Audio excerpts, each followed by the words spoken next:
Hey Geekscapists! Hey Geekscapists, check it out. I'm sitting here with my good buddy Michael Uslan. He's the executive producer on the Batman films. He actually optioned the material way back in the 70s, and he's got a pretty amazing story. It's been cataloged in 2 books now. First, The Boy Who Loved Batman. Right. And now this new one that's coming out right now called The Batman's Batman. So, surprise, I'm live streaming this too. I did not intend to. But you kept submitting questions. I've got them here. I'll read them out. So if you're watching on Facebook, Twitch, YouTube, or maybe you're peddling your resumes on LinkedIn, some of you are watching on LinkedIn, thanks for joining us. We got Michael here, and we're going to talk to him here on a brand new Geekscape.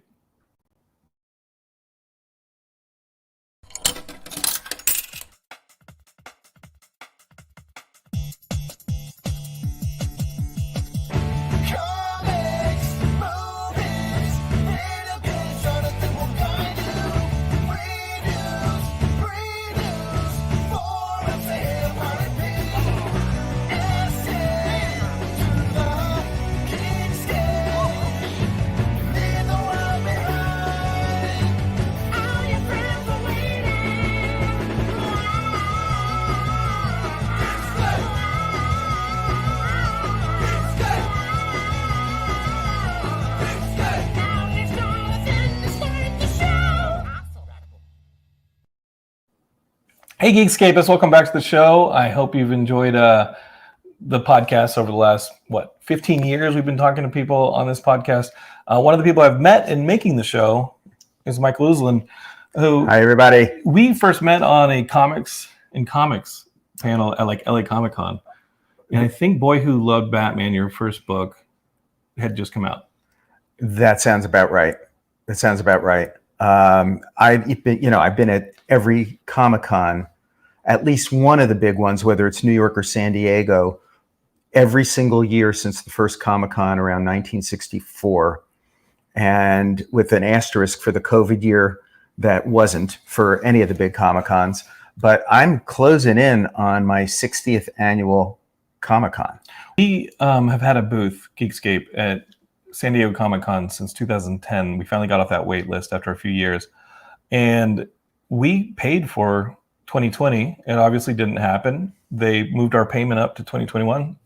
And I'd like to report that we recently were asked, hey, what hotels do y'all want? Because we're definitely having San Diego Comic-Con this year, and Geekscape will be there, and we're going to have fun. And I'll be there. Yeah, I think that is my way of saying, like, you should do a book signing at the Geekscape booth on the floor. I don't know if you're down with that, but come to the booth. Have your people call my people. We'll do lunch. I think that the people involved are sitting on this couch right now talking to the Geekscapists. Michael's had a pretty busy couple weeks. You went to the premiere of this indie film, The Batman. Yeah. What is that about? This little thing. It's about a guy who wears a funny costume.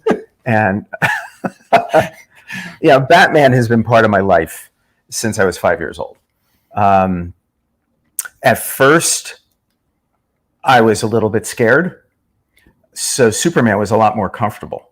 Superman was on TV, and it was lighter and brighter.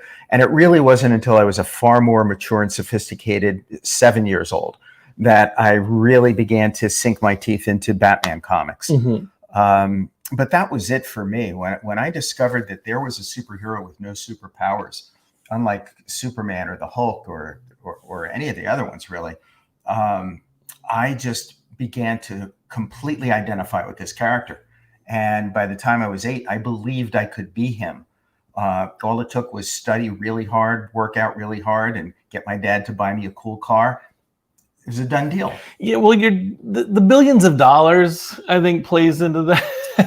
Yeah, well, there's a lot of resources involved in being Batman. Yeah, but when you are 6, 7, 8 years old, you don't focus on that as much as you do on the tights and the mask and the cape.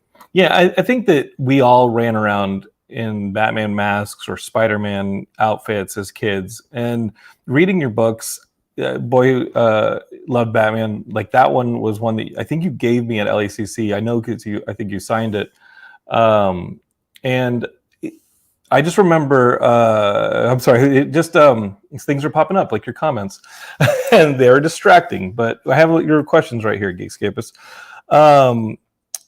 I think we all had similar childhoods, but you grew up in an era where Superman was the superhero people acknowledged, but the Adam West Batman, when that one came to TV, like, did you enjoy it, or was it something where you're like, wait a minute, that's not necessarily my Batman? That is a context of the times question. Right.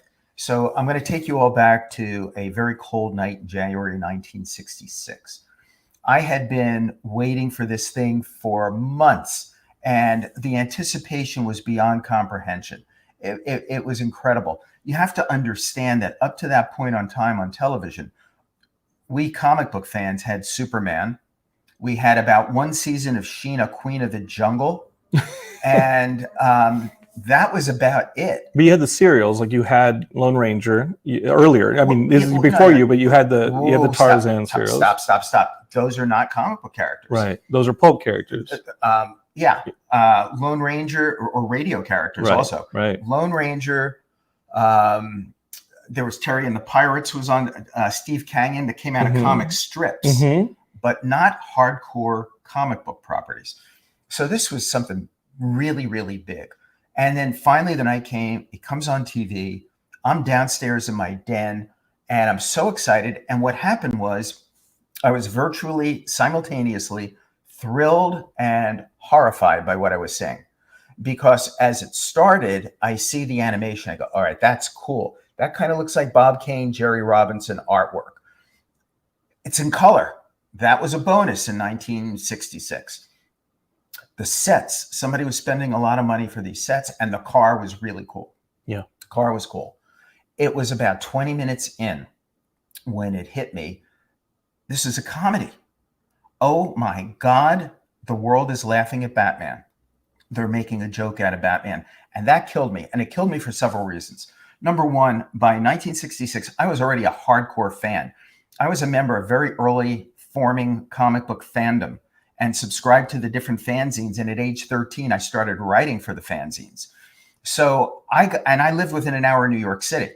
And every time we had time off from school, I begged my mom and dad to take me and my friend Bobby and some of my other friends to the Tuesday afternoon tours at DC Comics and to the homes of the creators, artists, and writers of all the superheroes practically since the 1930s, because the whole comic book industry was in New York, pretty much. But how do you find out where people like Bob Kane? That was through the early fanzines. Right, yeah. Because Roy Thomas would interview Otto Binder in an issue of Alter Ego fanzine, and it would say he lived in New Jersey in the town. And then we had this magic thing called phone books. The phone book. And you open it up and you actually can find a person's address and phone number. It's almost illegal at this point. The internet is where you don't want your address posted at this point. It's very different today. So I went and I interviewed like everybody I could possibly interview. And I went to every comic book company based in New York. And when I was 13, 14, 15 years old. So I met Bill Finger twice. Wow. And I think I may be one of only two people left alive who knew Bill Finger. I think Joe Gila and me are about the only two I can think of. But know him how well? Like, you traded letters? No. I met him at DC Comics on the Tuesday afternoon tour and talked to him. He was sitting at one of the like artists areas. And we got to talk, and he gave me his autograph. I still have it to this day. I reprinted it in The Boy Who Loved Batman. And then Otto Binder became my first mentor in the business. Otto, for those of you who don't know and should know, Otto is the creator of Mary Marvel, the Marvel Family book, Captain Marvel Jr., Black Adam. And then he went on to DC Comics, where he co-created Supergirl, the Legion of Superheroes, Brainiac, Crypto, the Superdog, soon to have his own film starring major motion picture. And they used the Danny Elfman theme in the trailer for that one. Of course they would, between him and Bat Hound. And the one thing, and Geekscape is, Ian and I definitely went in depth on Matt Reeves' Batman. If you've seen the movie, we're not going to spoil the Batman here, but we did do an in-depth, very spoilerific episode that's on the feed now. The one thing that I miss is that theme, just like when the new Supermans started coming out, the Man of Steel, that John Williams theme is so iconic. A part of me feels like that stuff should just be ushered in. I understand why Warner Brothers wants to create a new take, and that means a new score. But the Batman theme that Danny Elfman did, the John Williams Superman theme, those almost feel married to the characters. They're so iconic. Oh, let's not cut out the Joker, Right. Which wound up winning an Oscar for its musical score. And I think Michael Giacchino's right up there. That thing should be inundated with awards. It's an incredible score. But I'm at New York Comic-Con, July 65, in a Fleabag hotel in downtown New York City. And how old were you at this time? I was 14 years old. Okay. And it's 9:30 in the morning. My parents and I check in. My mom's freaking out. There's like rats running around. There's roaches on the walls. We have to step over an unconscious drunk guy in order to check in. Oh, yeah. I don't know what she expected for $3.75 a night for a room, but you can't skip on a hotel in New York. But some things never change. This was a palace. The weekend of Lincoln's inauguration. Yeah, but now first Comic-Con, not so much. 100 years later. So 9:30 in the morning, me and my friend Bobby, my mom finally says, all right, you can go, but don't touch anything. So, you're safer at the convention. Yeah, absolutely. So as we go by this sketchy bar in the lobby at 9:30 in the morning, who do we see in there but Otto Binder with another guy? And we go, Otto. He goes, Mike, Bobby, come on in. And we sit down at this bar. The bartender looks like Long John Silver from the movie Treasure Island, minus the parrot. And he says, what are you boys drinking? So we go, we'll have Cokes. So we get a Coke and we're sitting there and we're talking. And he said, who are you going to be dressed up as tonight for the masquerade party? So I said, I'm going as the 1940 Sandman with the gas mask from DC Comics. And Bobby said, I'm going as the Shadow. So Otto says, well, boys, you know, the Shadow is the biggest influence in the creation of Batman. Yeah. And we said, no, we didn't know that, but we're huge Batman fans, big Batman fans. And Otto says to us, well then, boys, how'd you like to meet the creator of Batman? And we go, yeah. He says, Mike, Bobby, meet Bill Finger.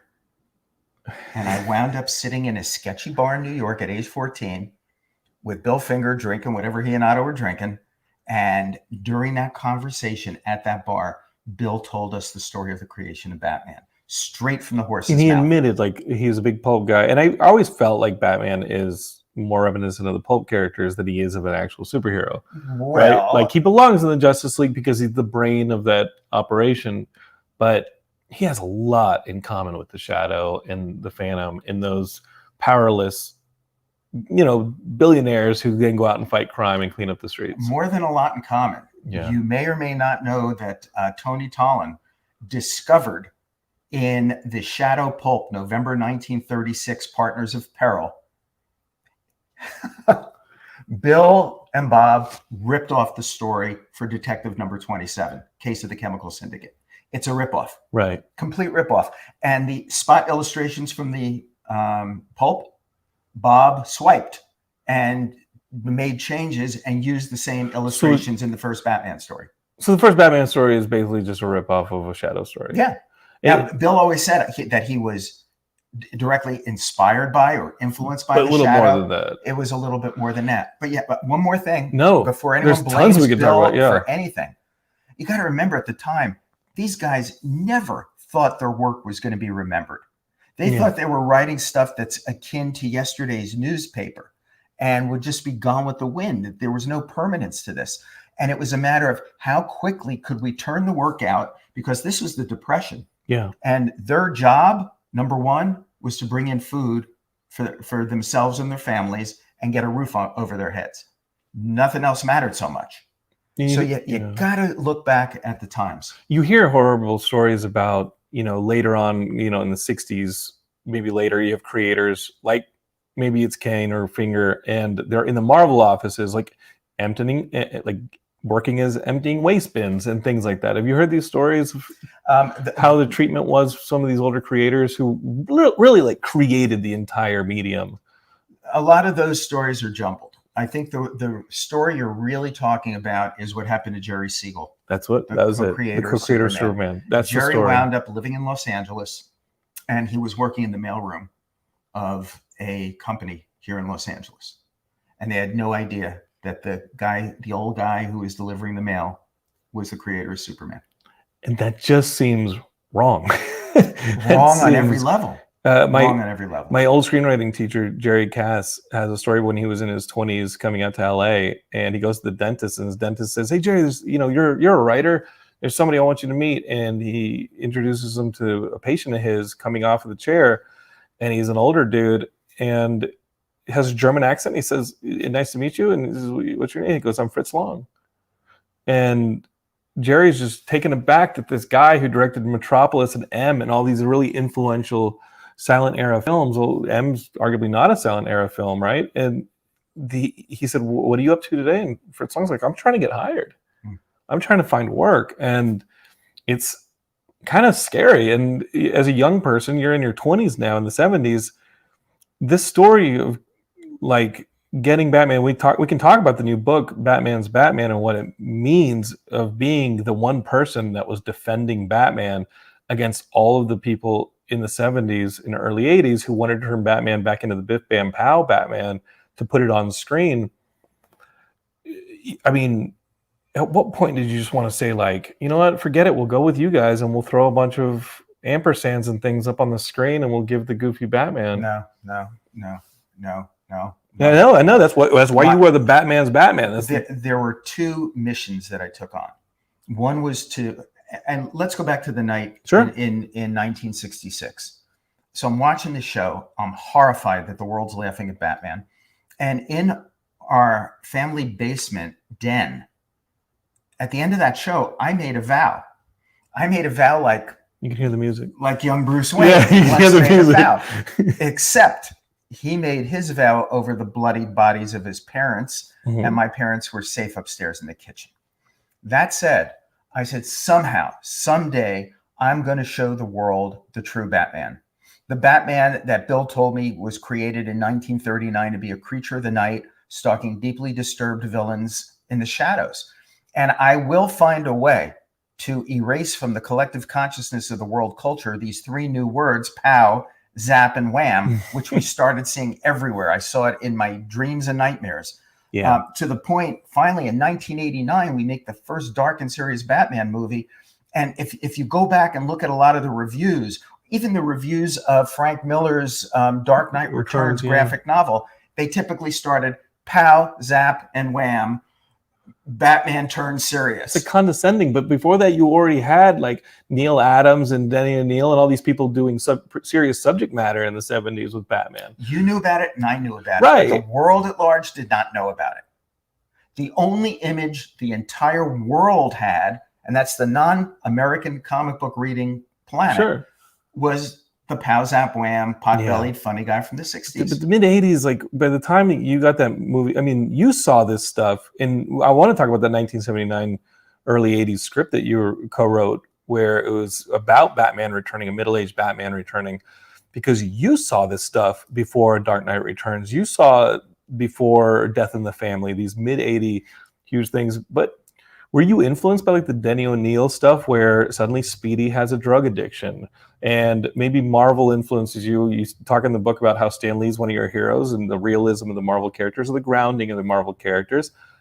Like, did you want to take that approach to Batman? I argue that some of the people in the 70s were taking that approach to Batman. It's just like you said, Hollywood wasn't. But then, I don't know, you see the first 30 minutes of that Donner Superman with a Mario Puzo script, and you have to think that they were Tom Mankiewicz, but you have to think that somebody was taking comic books seriously. If you get those first 30 minutes are fantastic. Okay, but you've just nailed it. You've just nailed it right there. First of all, there is nobody I respect more than Dick Donner. Dick, besides being a great guy and a great talent, was the trailblazer. Nothing could have happened beyond Superman 1 and 2 if it wasn't for Dick Donner. Go back and look at Superman 1.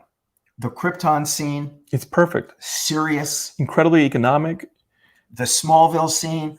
Serious. Like right out of a painting. But it's perfect. The second he puts on the costume and he's in Metropolis, nobody can take it too seriously anymore. No, the Wacky Lex stuff is... It's a cat in a tree. It's whatever it is. It's a whole different tone. It is Otis Yeah. And but Lex, my mom lives in whatever it was, Hackensack. It just didn't go there. Right. And it took 1989 with Tim Burton, who was bold and daring, and we went for it to do dark and serious. And again, set in the context of the times, there had been no feature film ever like that. You watch it now, though, when you watch something like Matt Reeves' work, or you watch the Dark Knight trilogy before that, and you watch those first two Burton movies, and there's giant penguins, and there's all sorts of stuff that I worry that, like, you try and do that today, and have we slid too far into the seriousness is what I'm asking you, Michael. Absolutely not. Absolutely not. What you've got to, once again, acknowledge is that just like the comic books. Because I miss that stuff. I do miss the Bat Family. I do miss some of the giant penny. I do miss some of that stuff in my Batman. I understand. Yeah. But in 1989, well, let me put it this way. Yeah. Cinema at its best is a mirror of our society. You hold a mirror up to our society, warts and all, and cinema at its best reflects that thematically and in many ways. Joker is a great example of that. Mm-hmm.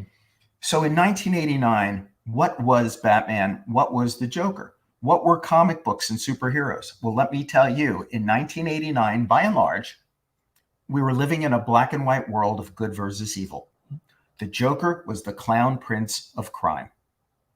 By the time Chris Nolan came in, this was post 9/11. Our world had changed. We were living in a gray world of order versus chaos. And the Joker was a modern day terrorist. He was a homicidal maniac, reflecting the times in which we live.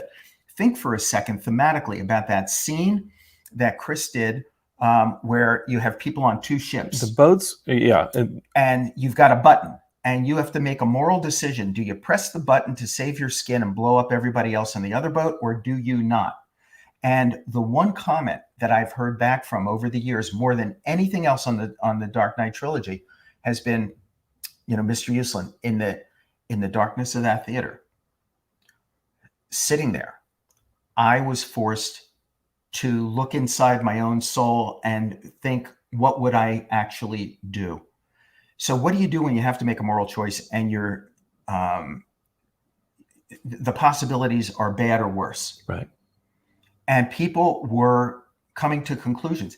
A comic book movie, a superhero movie, has that kind of an impact, emotional impact, and thematic heft, was incredible. Chris Nolan elevated what used to be called comic book movies to something you could call a great film. And I agree. I definitely agree. I love that trilogy. And I am actually horrified by Twitter this past weekend, the people loving Matt Reeves so much that they go back and they start dating the Christopher Nolan trilogy that we all loved and that hit box office records. And I'm like, hey, for a character that's 80 years old with countless iterations from so many creators, turning into this two-creator horse race just out of the recency bias of having just seen one trilogy and now having this new one, it's counterproductive. Yeah, look, let's go back to the comics. Yeah. In 1986, when Dark Knight Returns come out, you don't go back and say, oh, the Denny O'Neil, Neil Adams stuff was crap. That was awesome. You don't say the Marshall Rogers, Steve Englehart stuff was crap, or the Bob Kane and Bill Finger stuff was crap. You say, look, you watch the pieces of it coming together, reflecting the different times it is. Everything is due its respect, and without one piece, you don't get to the next piece. And it's just a reflection of that. I think it's a reflection of Twitter is what was going on this past weekend. That I can't answer for, but I know exactly what you're saying. Yeah. Each one of these pieces should be honored. And it's just like I said one day to Mark Hamill. I said, if they ever build the Mount Rushmore for the Joker, I said, it's going to be Jack Nicholson, Heath Ledger, Joaquin Phoenix, and you, because you created the definitive voice of the Joker. And you can say that Kevin Conroy belongs in some form. If we were going to do the Batman one, because that's a whole other question. That's a tough one, and I will not ask you to do that, sir. But it should be tough. Kevin Conroy is incredible in every iteration he's done. He's the definitive voice of Batman, right? And has been. He is such a great human being. In addition, but the point is, there's room to honor all of the greatness that has come before, whether it's comic books, movies, or animation for that matter. Yes. And when you see something, you do the Tim Burton films, and I mean, Mike, we could talk forever. When you do these Tim Burton films, and then there is the story of Michael Keaton reading the script to the third one and not wanting to do it, and they look for another director in the Schumacher ones, and you get the Val Kilmer, and I think that Val Kilmer documentary that is up is heartbreaking. Did you see the? I have not seen it. It is. You got to be prepped for it, especially somebody who maybe knew Val as you were working with him, seeing just where the state he's in now, and then like him coming, like making amends for maybe some of the ways he had acted earlier on some of the films, like looking back at how he was as a younger person on films like Batman or films like Dr. Moreau, etc. The Doors, he was so incredible in The Doors. And how talented he was, and you knew he was talented when you saw Top Secret. It's tough to see, but when you see the Tim Burton stuff shift to the Schumacher stuff and start to really go towards arguably the Biff Bam Pow stuff with a little bit more camp, a little bit more color, what is going on there? I mean, I don't want to talk about how involved or not involved you are. I mean, you are the executive producer of these films. You also have to respect like creators coming in and being a part of Batman too. All right, so let's deal with this in two parts. Yeah, however you want to do it. Number one, I have to say, Joel Schumacher was one of the most decent, nicest, and talented human beings you would ever want to meet. And I think if you watch, like, what is it, Phone Booth with Colin Farrell, and if you watch Lost Boys, if you watch so many Schumacher movies, you can't knock Joel Schumacher's body of work. Yeah, Joel gets a lot of heat, I think, very unfairly. So let's talk now, not about Batman, sure, but generally about the motion picture industry. Yeah. So generally in the motion picture industry, it's not like it was in the old days. What used to be just movie studios are now often conglomerates. They own different companies. They might own a theme park, a t-shirt company, a piece of a toy company, a news network. They got University, like you've got Comcast University, you got all these things. Lots of wheels to be greased. Yes. Sometimes, generally in the motion picture industry, you have executives that become very enamored with toys and merchandising and Happy Meals. You guys didn't do yourself any favors in that 1989, man, because I bought the cereal, I had the toys, I had all of it. You greased the wheels for that one to happen. And I'm glad you did well with it. And we'll talk about as your friend, I'm glad you did well. We'll talk about the expansion of that line in a minute, because that's a whole other story. So sometimes they become very enamored with that. Okay. And unfortunately, sometimes, generally in the motion picture industry, you have people that say, okay, we've got to make movies that are lighter, brighter, family-friendly, toy-friendly. Sure. We have to listen to our dear friends in the toy business who are saying, if you're going to make a big adventure movie, we need 3 heroes. A bunch of set pieces. We need 3 villains. Yeah. Each one must have 2 costume changes and 2 vehicles. And my position is, at that point in time, the tail is wagging the dog. Yeah. And what you are making are 2-hour infomercials for toys, because something's got to be sacrificed if you're going to do that. And typically it's story and character development. So if my position was always, how about if we just bring in the greatest filmmakers who have a love for Batman, a passion for Batman, and an understanding of Batman, have a vision for Batman, whom we believe can execute a vision, and then make great movies. Toys will be sold anyway. Yes. Sometimes you win.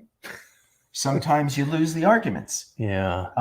There was a moment in time that, truth be told, I think it was one of the first drafts of Batman and Robin came in. And my poor head of development, FJ, he DeSanto. I know Mr. DeSanto. We sometimes, when Ian's on the show, joke about FJ. And I remember, and we have a bone to pick with you. Ian and I both sat Christmas Day one year watching you and FJ's The Spirit in a theater. And happy to talk about that as well. We got to talk. Ian wants his money back. I'm kidding. I'm kidding. I'm not doing it. We had fun that day. Well, we did. Poor FJ was coming back from lunch just as I happened to toss the script across the room, and he opens the door and it just whizzes in front of his head. hits a wall and the pages just go flying. The draft of Batman and Robin. Yeah. And my dear Batman partner, Ben Melniker. Ben was my dad's age. And he's in the book. So you're going to want to pick up this book, Batman's Batman, because he's the person who said the phrase, you know what, Michael? You are the Batman's Batman because you just said no to the one yes we've gotten so far to make a Batman movie. And you got to read the book. But Michael said it because he was standing up for Batman and he didn't want to do a Biff Bam Pow film, even though it meant a yes. It was never about the money. Right. It was always about the passion. You said no to the one yes that you had in this and it was two things: about the integrity of the character and the integrity of the creators. And these guys had been denigrated for most of their careers. They were victims of Frederick Wertham and Seduction of the Innocent. That portion of the introduction that you have in this Batman's Batman is just... We've all dealt with it as filmmakers in Hollywood. I had a project over at Fox where it involved video gaming and gamers who were playing video gaming, and I got a note that said, one thing, what's a Halo? The video gamers were playing Halo, and we were actually making the series for an early iteration of the Xbox Games Online like entertainment service that never ended up happening. But yeah, you were going to put Halo in the thing, and to have an executive not know what Halo was it says a lot. So what you're saying, okay, continue. I'm sorry, sir. When Ben, what was Ben's reaction? He's throwing this script. So Ben, God bless him, he was like a second father to me and a legend in the movie business. He had started at MGM in late 1939. The M is one of the M's in MGM. I'm kidding. Do not print that. That's not right. That's not true. So Ben said to me, Michael, he goes, I've never seen you down like this. And he said, when things go wrong, when things go bad, when something bad happens, you must say, this is the greatest thing that could have happened to me because, and then you fill in the blank. So he's sitting next to me, goes, say it. And you're saying it's like teeth. Like your teeth are gritted. You're like, oh, don't. This is the greatest thing that could have happened to me because, and it took a minute or two, because they're going to get bitten by this one. And the next time we're going to get the dark and serious version of Batman that I've wanted. Yeah. After two Tim Burton movies, and they start sliding towards selling Happy Meals. Yeah. And then there was this thing called Catwoman. In that era as well. But the Catwoman we saw this past weekend is incredible. Yeah. And watch the reviews. I had emotional inaccessibility issues with this, such a gritty, grim take on it. But I got to tell you, Geekscape is like, listen to the episode we just did on it. The last 10 minutes, what I liked about this iteration of the Batman was where it can go now. Like, this really felt like, even though the Batman is a year into being a Batman in this Reeves version, we won't spoil anything. The potential of the sequels, you really start to see him not only become Batman, become Bruce Wayne, and start to having to balance that duality of saying, hey, I can't just be vengeance as I am in the opening scene of this movie. I have to be heroic. And in Geekscapists who are maybe watching Man of Steel and wondering why Superman's not saving more people and stuff like that, watching The Dark Knight save people and be detective in Matt Reeves, those are seriously in the positive columns for me. Like, those were really parts that I enjoyed in this Matt Reeves version. And to just turn it into, a horse race between liked it, didn't like it, it was good, it was bad, it's not good or it's not bad, people. It's just what you thought. There's 80 years of Batman. This guy saw it. He optioned it. He fought for it. There's going to be 80 more years of Batman. Spoilers. There's going to be 80 more years of Batman. Just remember, hopefully like all of us, people evolve. Yeah. Whether in real life or in the cinema, characters evolve. Yeah. And in this Matt Reeves one, the evolution is very taut. And so be prepared for that. You got to be ready. I'm really excited to see what happens in the next couple.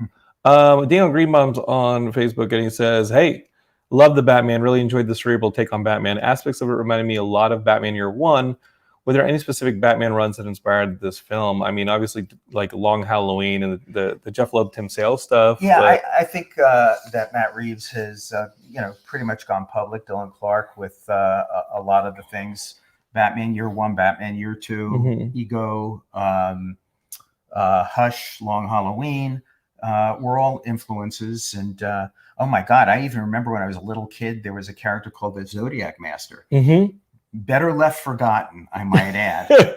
But he was out there, right up there with Calendar Man and the Polka Dot Man and that era of Batman. And we've got, the potential with the history of the Waynes and Arkhams to see some the Court of Owls, some of the newer, Scott Snyder stuff that was exciting in the books. Scott Snyder. That stuff is really great, and there's plenty to mine. And again, with a Batman that dark, having the addition one at a time or all at once of a Bat family to bring some more light, and having Bruce as a patriarch as he gains responsibility of being Bruce, I think is a beautiful place that it's ripe for potential, and especially in this current iteration, to really show us the lengths to which this character can go and grow over the next couple of movies. So as you're watching it this weekend, was this the one that every single one of these Batman are Batman that you enjoyed? I imagine you're watching the Schumacher ones and you're still taking pieces that you enjoy out of the Schumacher ones as well. I think now more than ever you can. And this is a funny thing, but it's worthy of making the point. Because you're fighting for the Batman that you wanted to see in the 1960s. I feel like you've gotten it. We have gotten it. Okay. We've gotten it more than once. Yes. And as a result, things are completely different than they were in 1966. In 66, that Batman TV show was the only iteration of Batman the world knew. The joke, the one to laugh at. Now, we have so many different interpretations of Batman where people around the world, I'm talking about transcending borders, I'm talking about cultures, can seize on the one version of Batman that to them individually is their true Batman. Which is your favorite foreign Batman bootleg when you watch things like the Pakistani Batman or the Brazilian Batman? You've seen these videos of them doing like bootleg videos and like Indian stuff of like Batman. And don't forget Batwoman. They've got like magic powers and they fight Spider-Man and all this weird stuff. Very weird stuff. Which is your favorite of that? I probably can't answer that without a whole host of Warner Brothers lawyers. We're not optioning it. Yeah. He's fighting Italian Spider-Man. But the point here is important. And that is today, you've got all these different interpretations out there.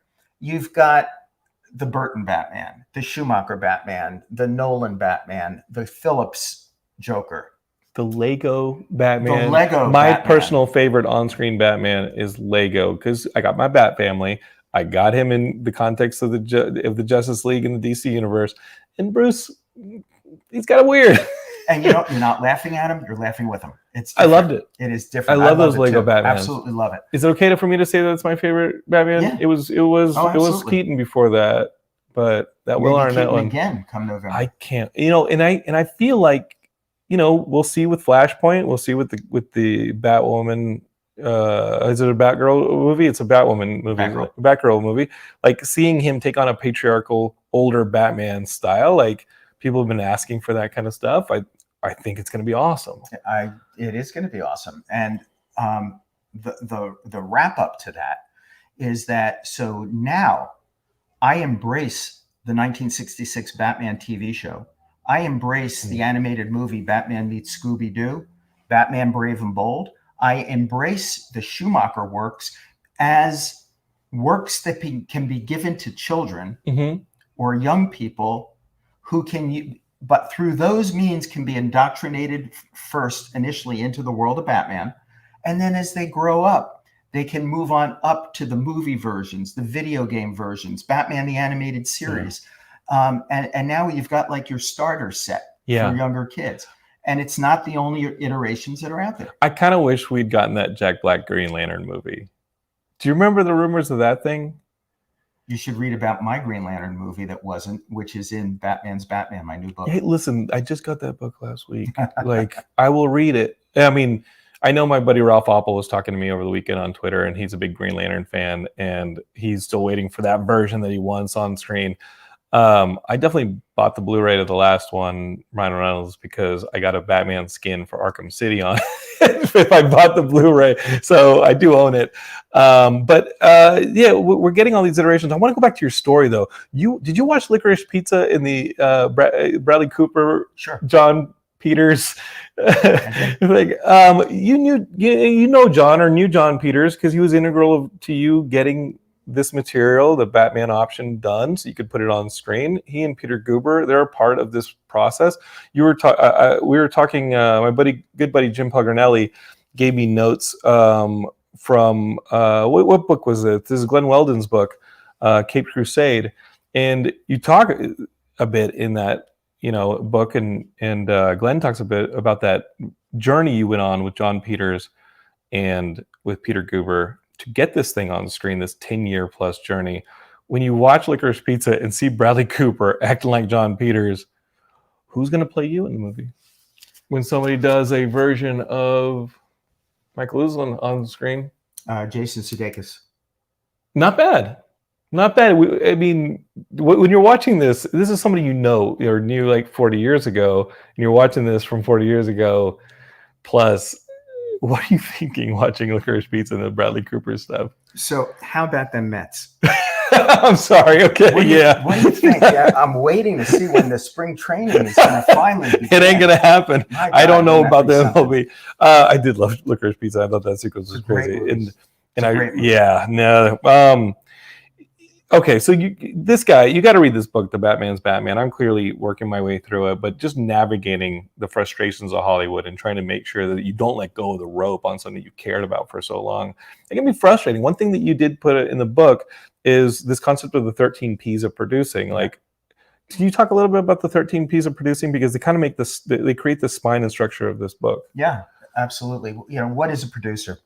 I describe it as boss, mother, father, camp counselor, and shrink. I talk more about the losses than the victories in this book. There are more losses than victories. Far every more time, losses. Easily. Far more losses. And the things that mean so much to you that you spend so many years trying to bring to the screen. And for one crazy reason or another, maybe after 5 years, 8 years, 10 years, in the last minute, it just wilts on the vine and goes away. Yeah. How do you come back from that? How do you deal with it? So one of the things you need is perseverance. You've got to have this high level for frustration.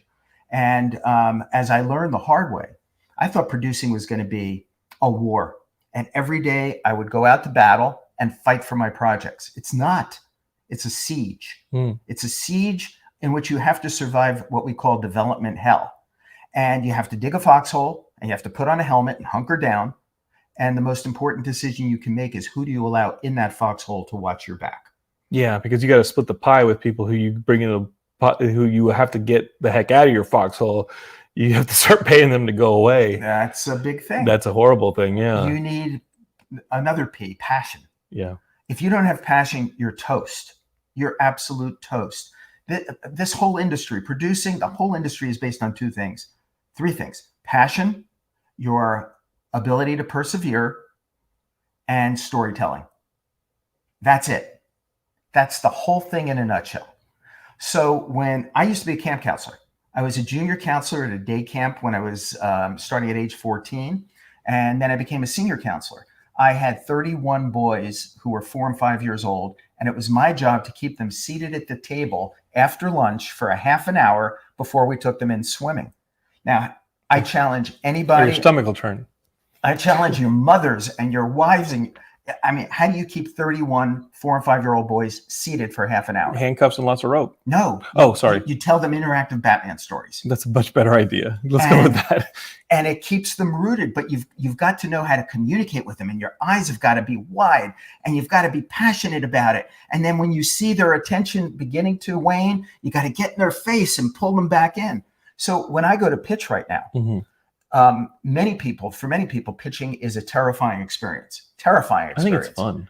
I think it's the greatest thing in the world, because I can't wait to get in there because I have a story to tell. Mhm. And I don't see executives that are holding my career by its throat, depending on what happens in the next 30 minutes. I see myself going in with a little campfire and all my 5 and 4-year-old campers sitting around, and I'm going to tell them a story. Yeah.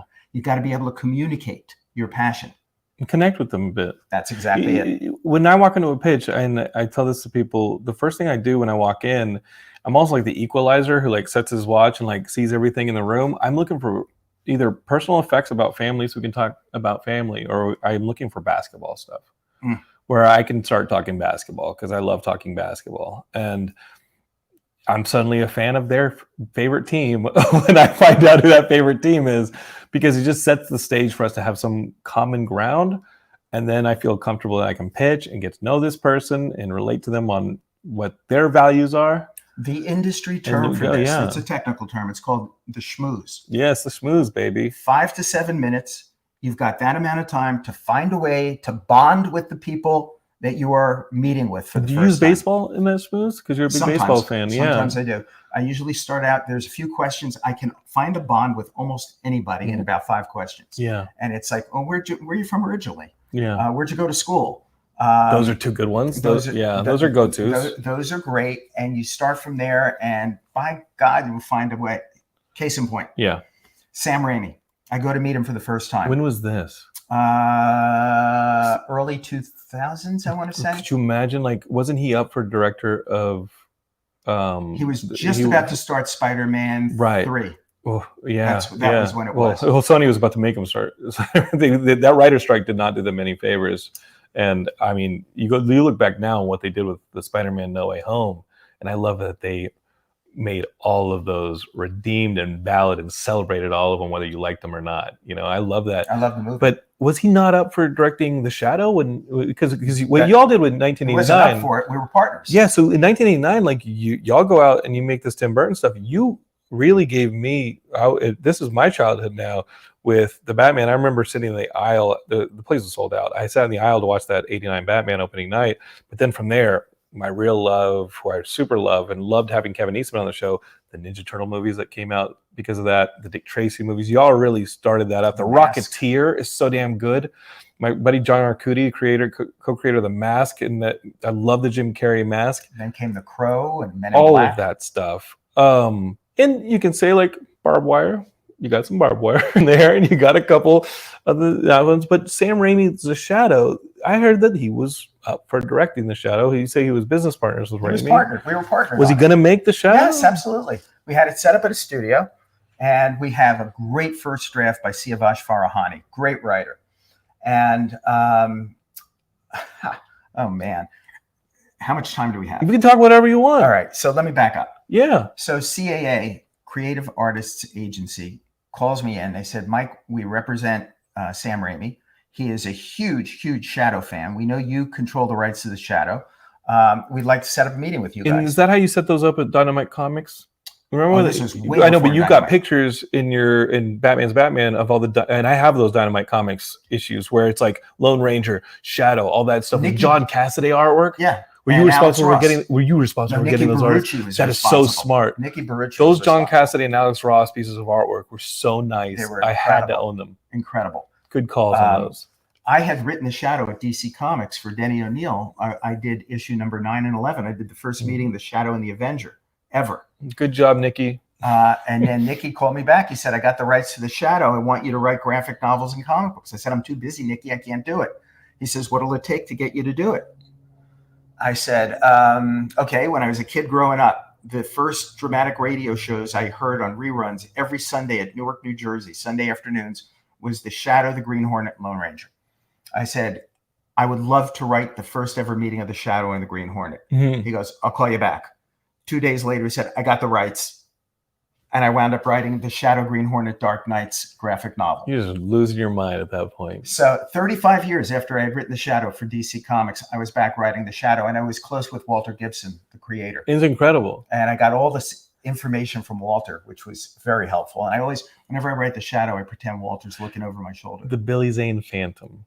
Loved it. Yeah. I loved it. Yeah. I think as a kid, I just wanted that skull ring. I didn't want my brothers to have the skull ring because that means I'd have skull impressions on my face.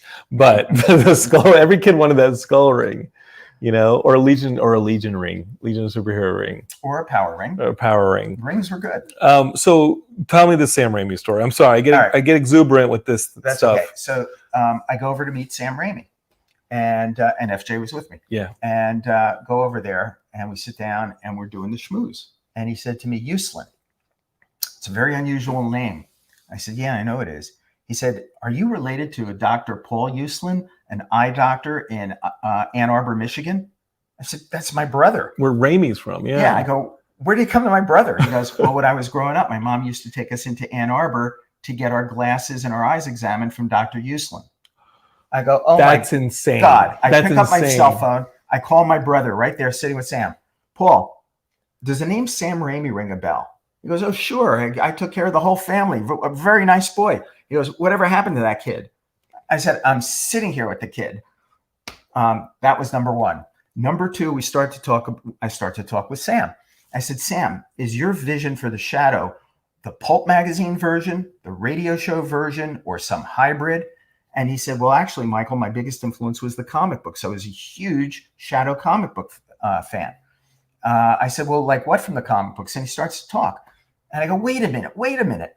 And I reach into my briefcase and I pull out my 2 Shadow issues that I wrote at DC. I said, Sam, what you're talking about, I wrote this. Mm-hmm. These are from some of the issues that I wrote.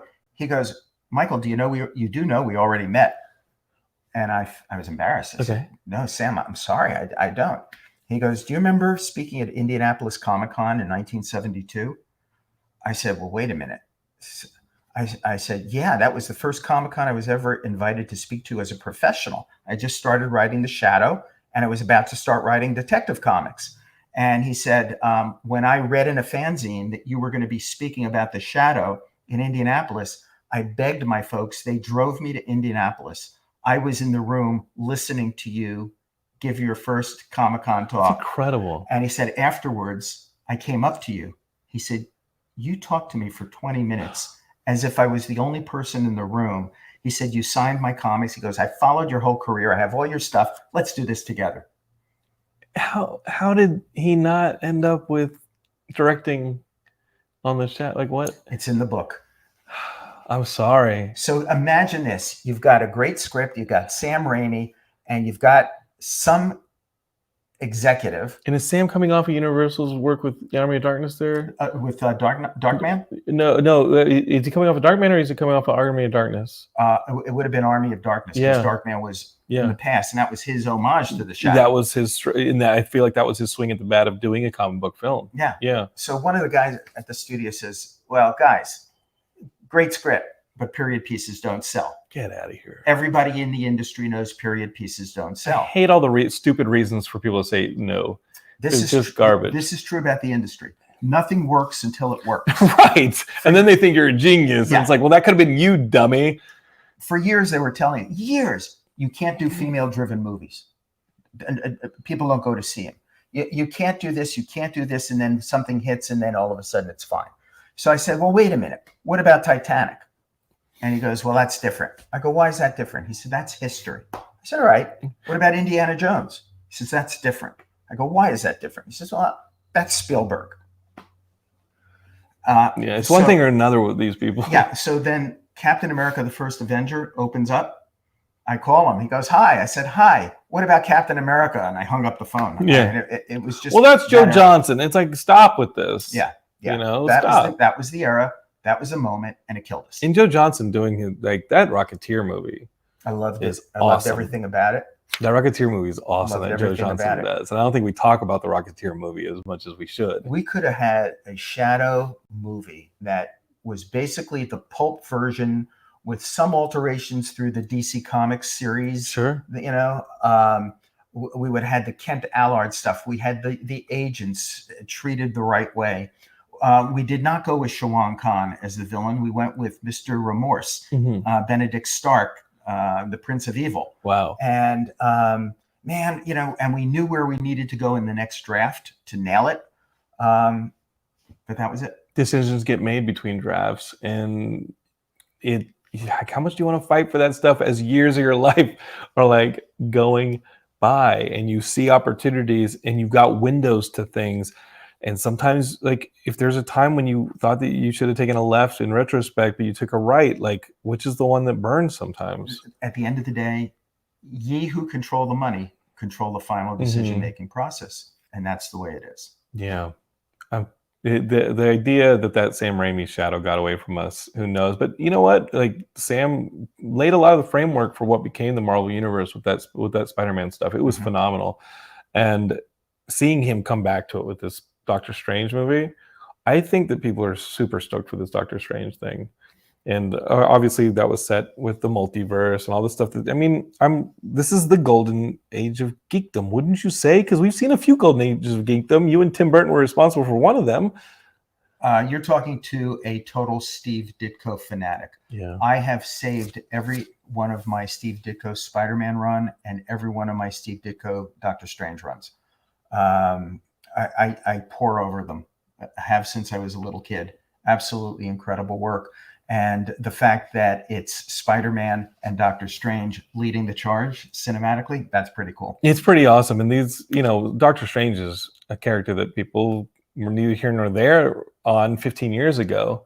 Oh, you haven't read the Doctor Strange part in my new book? No, listen, man, I'm just going, I was offered to executive produce a Doctor Strange TV series with Wes Craven.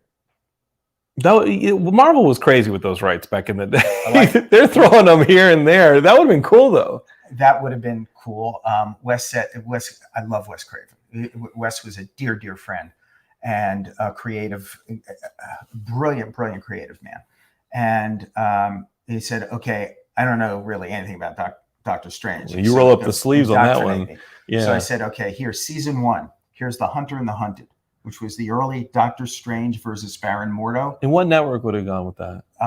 This was New World, was the company behind it. They owned Marvel at the time. In that, they're the ones who sold off like Fantastic Four and this and that. Did they not? And Kenny Johnson. You know the guy. You're friends with Kenny Johnson? I'm not.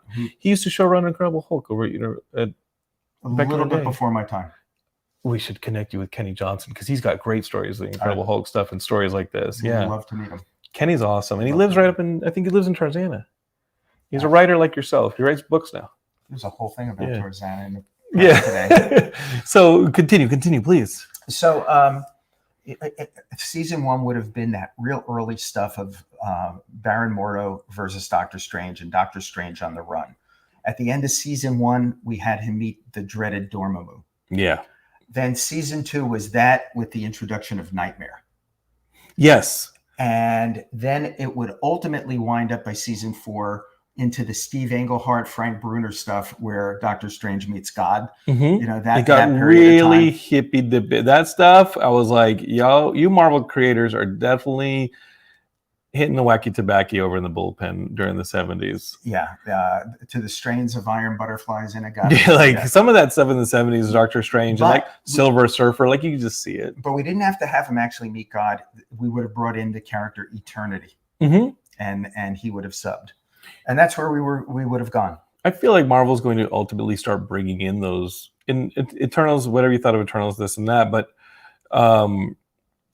I think it's okay to get weird with some of that Marvel stuff and really show like characters like Eternity and these cosmic entities that are older than time and how they control things. And Celestials are just the tip of the spear on that stuff. I don't like cookie cutter movies. Right. That's one of the things that could kill the goose that laid the golden egg for all of us. That's why I love Deadpool. I love Guardians of the Galaxy to push the envelope, take chances, or bold. And did you watch the Peacemaker series on HBO Max? I have not seen it yet. That's a more James Gunn stuff where he's taking these D-level characters. And remember where Guardians of the Galaxy were up until Epting and those guys redid them? I was one of the 17 people that bought them. Exactly. And you're sitting there going, wait, that's not Yondu. Yondu's blue with a fin on his head. Like, what is like really a big fin? And you're sitting there being like, that's not Drax. That's not Drax the Destroyer. Drax is kind of weird and like, yeah. And I thought that was a genius take. I would less like to say that my conversation with Farscape creator, Rodney O'Bannon's coming up on the Geekscape channel. And I got to tell you, I think the Guardians of the Galaxy and that, well, mainly not James Gunn, but that whole Epting run of the Annihilation Wave and all that stuff with the New Guardians of the Galaxy that came around 2000, 2002, 2003. I feel like that was really influenced by Farscape. Remember the Farscape sci-fi series? I do. I do. It's amazing how much I remember and how much I'm starting to forget, which is really, kind of interesting too. Yeah, no, we're starting to. I have this video where I sat down with Rodney and we talk like we're talking now about Farscape, on my favorite sci-fi series, and that's hitting the channel soon. And I just like talking to creative people like you about all this. I mean, look at us geeking out. That's kind of why we built Geekscape, is just to be able to geek out on stuff. Okay, listen, I got tons of stuff I wanted to. I mean, that relationship you developed in 1989 with Stan Lee, and that started way before that. I know, but in 1989, you finally get a little bit of attention with Marvel, don't you feel? Oh, before that? No, before that. Okay. Wow. It's like, well, now they can help. You can help them a little bit in Hollywood, or what was the story there with Marvel? There's 3 Marvel stories in my new book. Yeah. One about the time I bought from them all interactive and internet rights to all characters in the Marvel library for $5,000.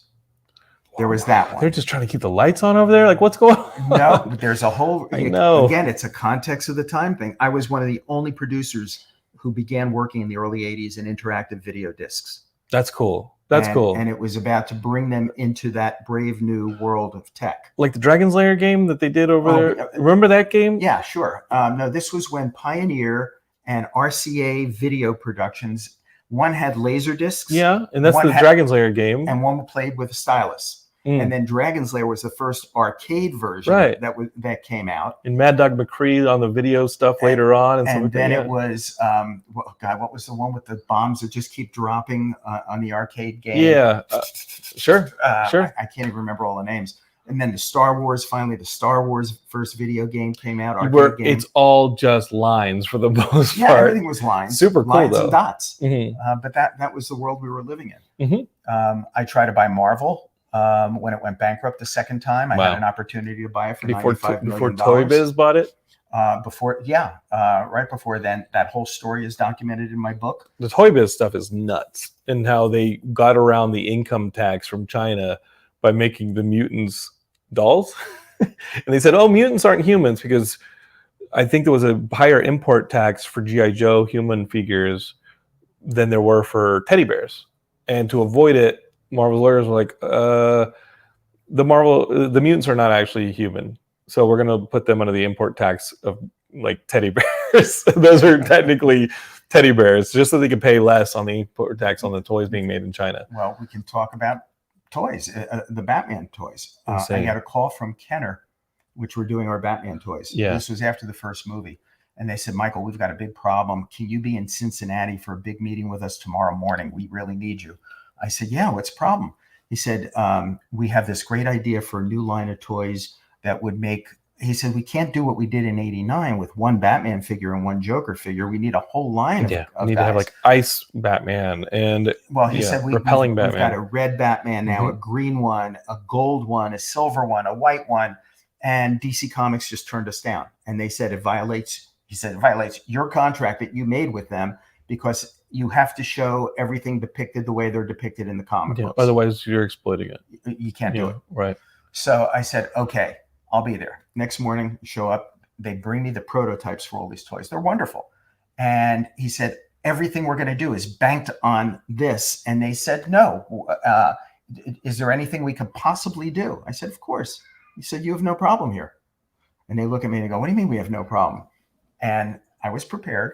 I took out from my collection the Rainbow Batman, the Zebra Batman, the Polka Dot Batman, and the strange costumes of Batman story, which had him in the frozen north in a white costume in camouflage. It had him in the jungle in a green costume in camouflage.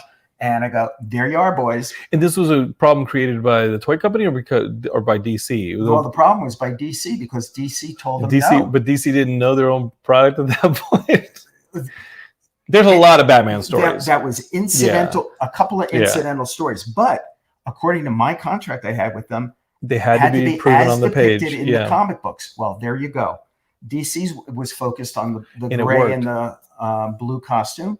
Right. And they had gone ahead and incorporated kind of the black costume by that point That into the y'all comics, created, yeah. and the look of Gotham City from the first movie into the comics. But they went back to DC, and the next day it was okay. I got to tell you, that Neil Adams stuff that was beginning for me, is seeing the gray and blue Batman, just the one that would lurk with the gargoyles and look out of the city. I thought that late 70s, 80s stuff was so good. It was so good, but look at the impact it had on Jim Aparo Mhm. and Irv Novick. I mean, there were other people that were also drawing Batman that were absolutely inspired. And that's the Lego Batman. The Lego Batman's a blue and gray Batman. Yeah.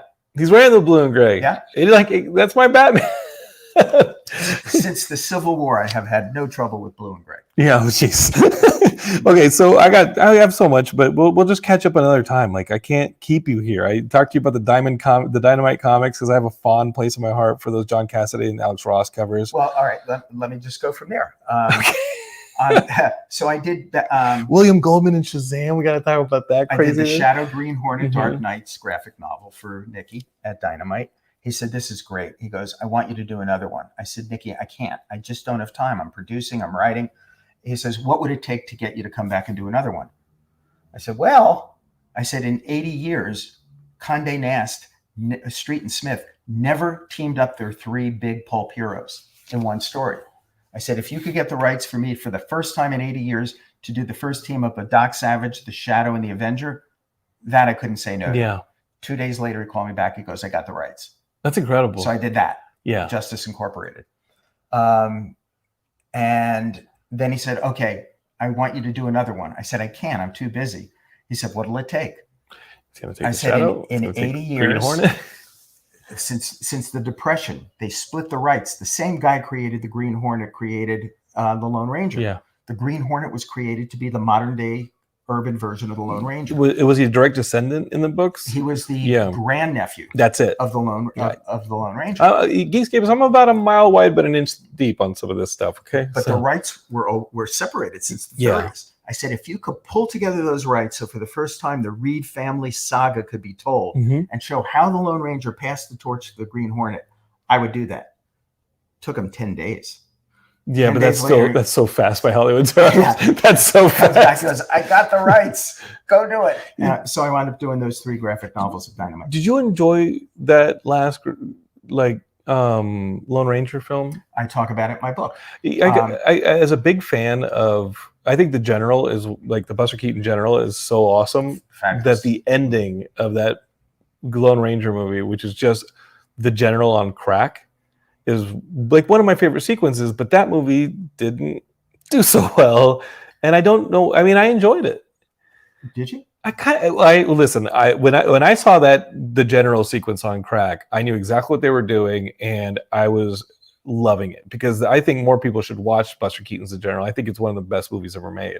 I have not walked out of a movie since Barabbas with Anthony Quinn when I was about 11 years old. Oh, yeah, but the Lone Ranger for you probably meant a lot more than a Lone Ranger for me. I am so sorry for your loss. I watched that Lone Ranger movie. I said, "This is it. I've got to walk out for the first time since I was 11. I got up out of my seat, went down the aisle to leave, and realized I was on an airplane. You pull the ripcord, you just jump out. So I thought about it. Went back to my seat. Oh no! And you forced yourself through the rest of it. Sat down, moved the little control, and they have the Green Hornet with Seth Rogen. And what did you think of that one? I jumped. I'm so sorry. I jumped. Are we going to see these characters again? Yes, these pulp characters that I love, because I mean, you start to hear about the fact that they're doing Zorro, but Zorro in the future, and this and that, and I just got to start. A friend of mine has the Green Hornet, Michael Helfand, and he's doing it with Universal. And you can trust Michael. He's a good guy. He understands this stuff. Because I love the Shadow. I love the Phantom. I love the Green Hornet. And that's the stuff that I love about Batman. When I started watching this Matt Reeves one, and I was very skeptical of how gritty and grim it was, because just where we are currently in this, I'm like, do we need this right now?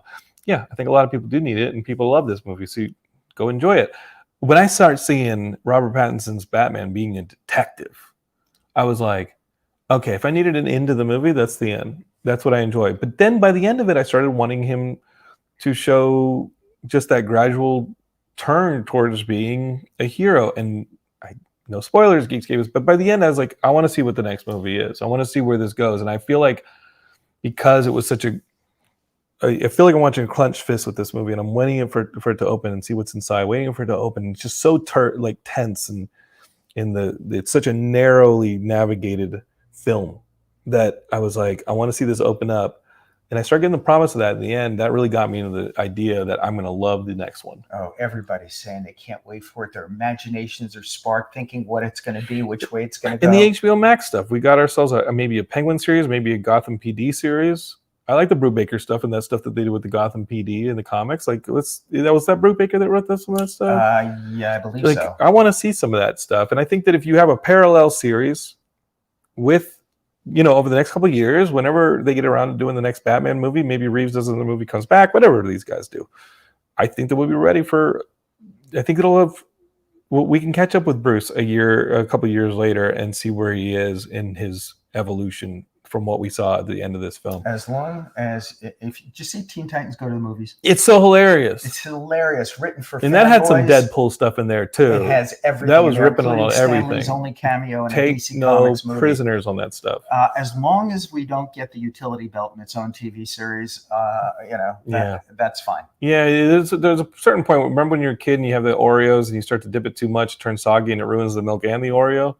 I feel like sometimes with these properties, when you start over dipping the Oreo, he's like, come on. Like you said, like some of the studios just want to start selling toys and the Oreo gets soggy and it falls apart. Two biggest dangers to everything we all do and love. Number one, cookie cutter movies and TV. Number two, oversaturation. Yeah. Those are the two things we all have to be on guard for. I'm surprised we haven't hit the oversaturation, but I got to tell you, the skill level of these films, and I don't think it's just the computer graphics and the technical ability to finally do these things properly. I think it's the storytelling. We got some great storytellers who grew up on this stuff, and they're treating it right. They're kind of following in your footsteps, Michael, of saying, like, why aren't people taking this seriously?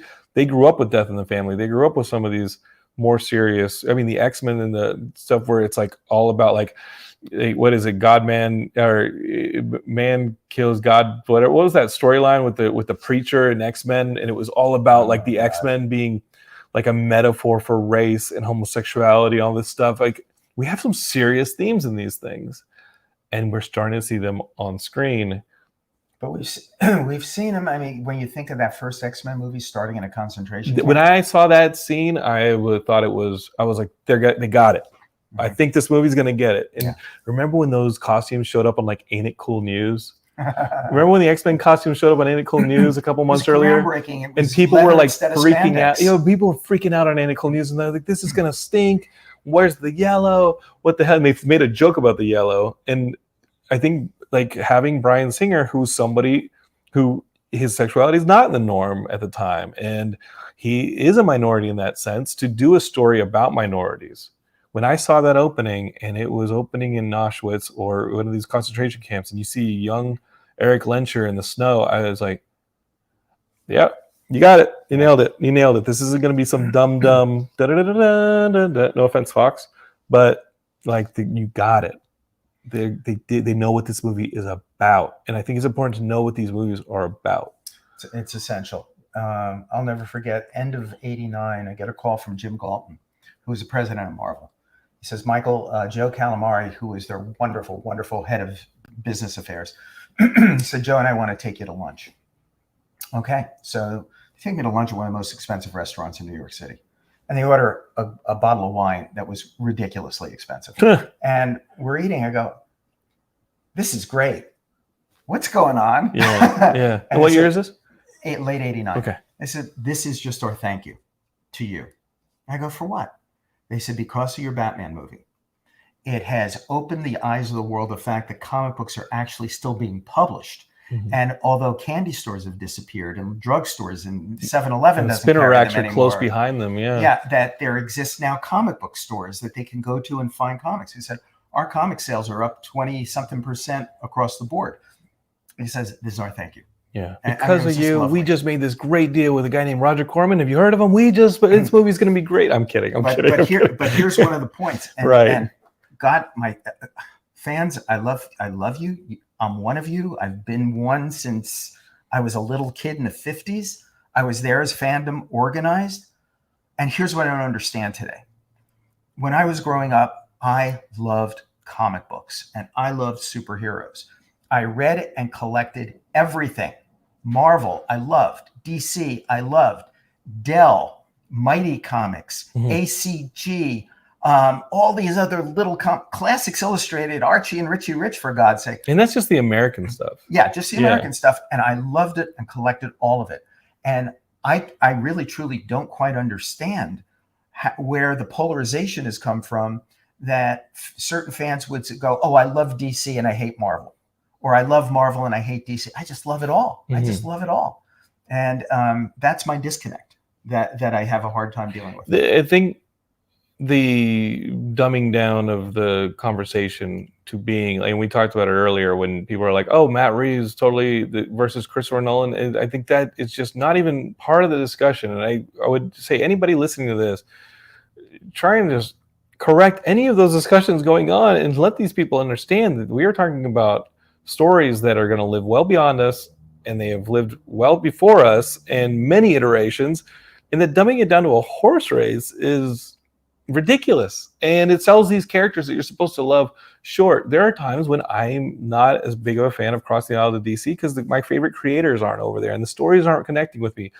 And then I said this on the episode just prior where we talked about the Batman. You get a character like Jeff Lemire, who's an indie creator and creates some really beautiful indie books.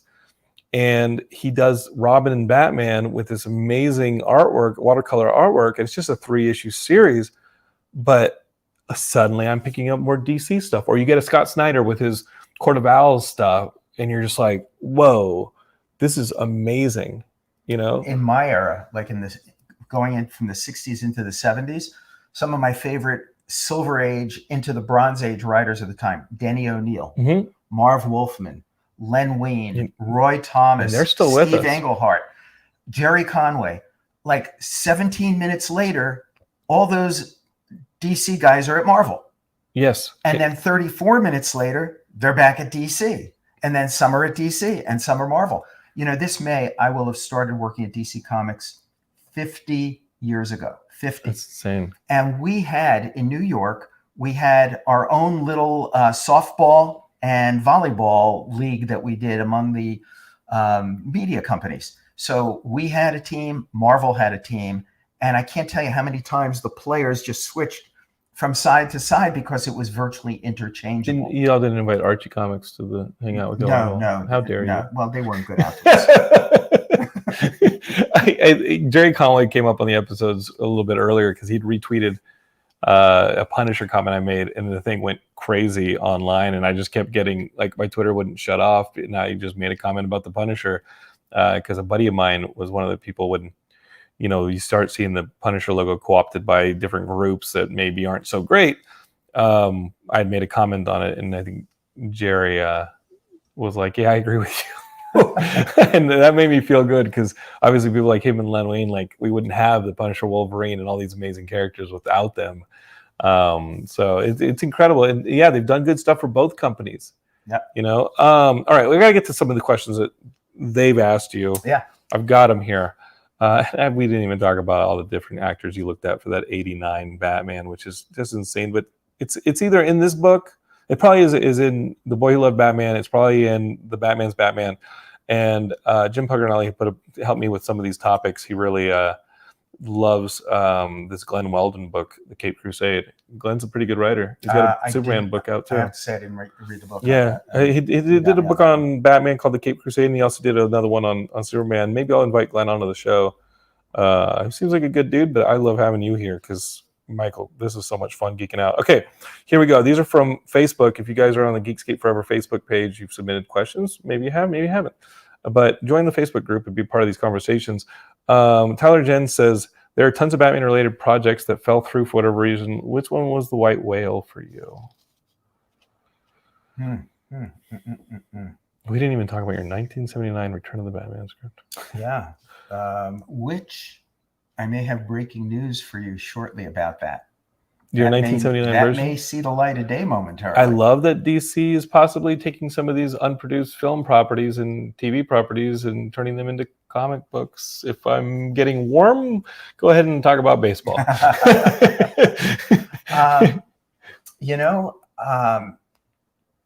was the white whale? And it's tough to call him a white whale when maybe one day they do come back as a new iteration. Yeah, I would have to say that was probably the Batman Beyond live action picture that was in development. Paul Dini wrote a really good script, and the studio brought in a director that I don't think it was the right director at the right time. Mm-hmm. I always saw Batman Beyond way back then as a Clint Eastwood movie.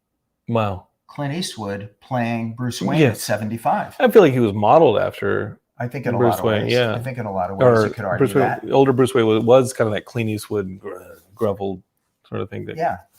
So that's probably the one. Yeah. That what year was this? What years were this?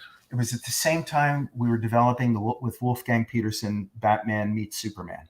And that one is for me the project that or the George Miller Justice League. Those are the two that I'm like, I would have loved to see. Like Wolfgang Peterson, I think is an overlooked director. I think Das Boot is incredible. I think that Clint Eastwood movie he did in The Line of Fire is incredible. Good movie. I love to see those creators back in these conversations because they're filmmakers. They want to make films. These just happen to have comic book characters in them. How close were you on that thing with the Batman meets Superman Wolfgang Peterson one? The only answer you can get to that would come from the studio at the top. They would really be the only ones that really know how close or how far that actually was. But working with everybody that was working in development at the time, there were some really, really great people who were, in the trenches. It was an interesting time. And this is early 2000s, the Batman Beyond one. Yeah. That would have been around the time Keanu Reeves is doing Matrix. Yeah. But the good news is I think everything ground to a halt ultimately because Christopher Nolan was given the keys to the franchise. Yeah. And so it's all a great thing. Yeah. If that's what you have to sacrifice to get to Chris Nolan and the Dark Knight trilogy, then you sacrifice it. Yeah, that George Miller Justice League, though, when you go in and see what he does with Fury Road a couple years later, it's a challenge. It's a challenge. Anytime you're going to do any kind of movie and place Batman in a surrounding with a green guy from Mars, and a guy who talks to fish, and a guy who's an inch tall sitting in a lounge chair, hovering over his shoulder, it's challenging. I love that Tower of Babel Mark Waid storyline where the villains get into the Bat computer and they realize that Batman's kept receipts and weaknesses on all the Justice League, and they use it to take the Justice League apart. Remember that storyline, Tower of Babel? A part of me wonders if that's the starting place for a Justice League film where Bruce, you got some explaining to do, and it's a movie where Bruce has to reprove himself to these people that trusted in him, and at the same time they have to save the planet and put it all back together. Isn't it great that we get to all sit here We're such and nerds. think about our favorite story arcs and how they could be translated to the screen? Wouldn't that be fun? This is fun. Yeah, I mean, if it goes no further than this is fun to just ruminate about this. Edwin Black in Austin says, "What villain from the comics would you most like to see on the big screen?" Which is like Tyler Farr in Utah, I believe, says, "Yes, I'd like to see maybe what villains that have not been adapted to film that you would like to see." You were saying the Zodiac, man. Was it? Yeah, put that out on the internet. That's all. You said Matt Reeves had called you about the Zodiac Man from the other. Is that true? Can I put that? I'm kidding. Do not print that to Geekscapists. Not that. Anything but that. And there hasn't been a real good discussion of Twiddledee and Tweedledum recently. Right. There's a few things, and now everybody listen carefully. Yeah. I'm not talking now with the producing hat on. We're all talking about as fanboys. Yeah. This is just fanboy stuff that we're doing here. So don't go on the internet and say, "Oh, Uslan said this or that," because I didn't. My favorite episodes from the animated series are Mr. Freeze. And there's been talk that on the internet that we had this color scheme of red with Matt Reeves. First, the Batman, maybe we go primary blue with the next one, and it is a winter, like Mr. Freeze theme with the blue. And then we go into a green one for the third one with maybe a Poison Ivy and a Killer Croc in the sewers or whatever. I do want to see the Cordell and all this, the expansion of the characters, but Mr. Freeze would be awesome. That shows what you can do with different villains. I mean, it gives you an idea. Now, Batman is not in the world of the supernatural or pseudoscience. The Batman, yeah, the Batman, yeah. certainly. But if 20 years from now somebody does Man-Bat, that was next to Ra's al Ghul. That was my favorite villain in the 70s. Yeah, the Man-Bat. And again, another poignant story like Mr. Freeze had. There have just been so many great ones. I loved My Brave and Bolds whenever Batman and Deadman teamed up.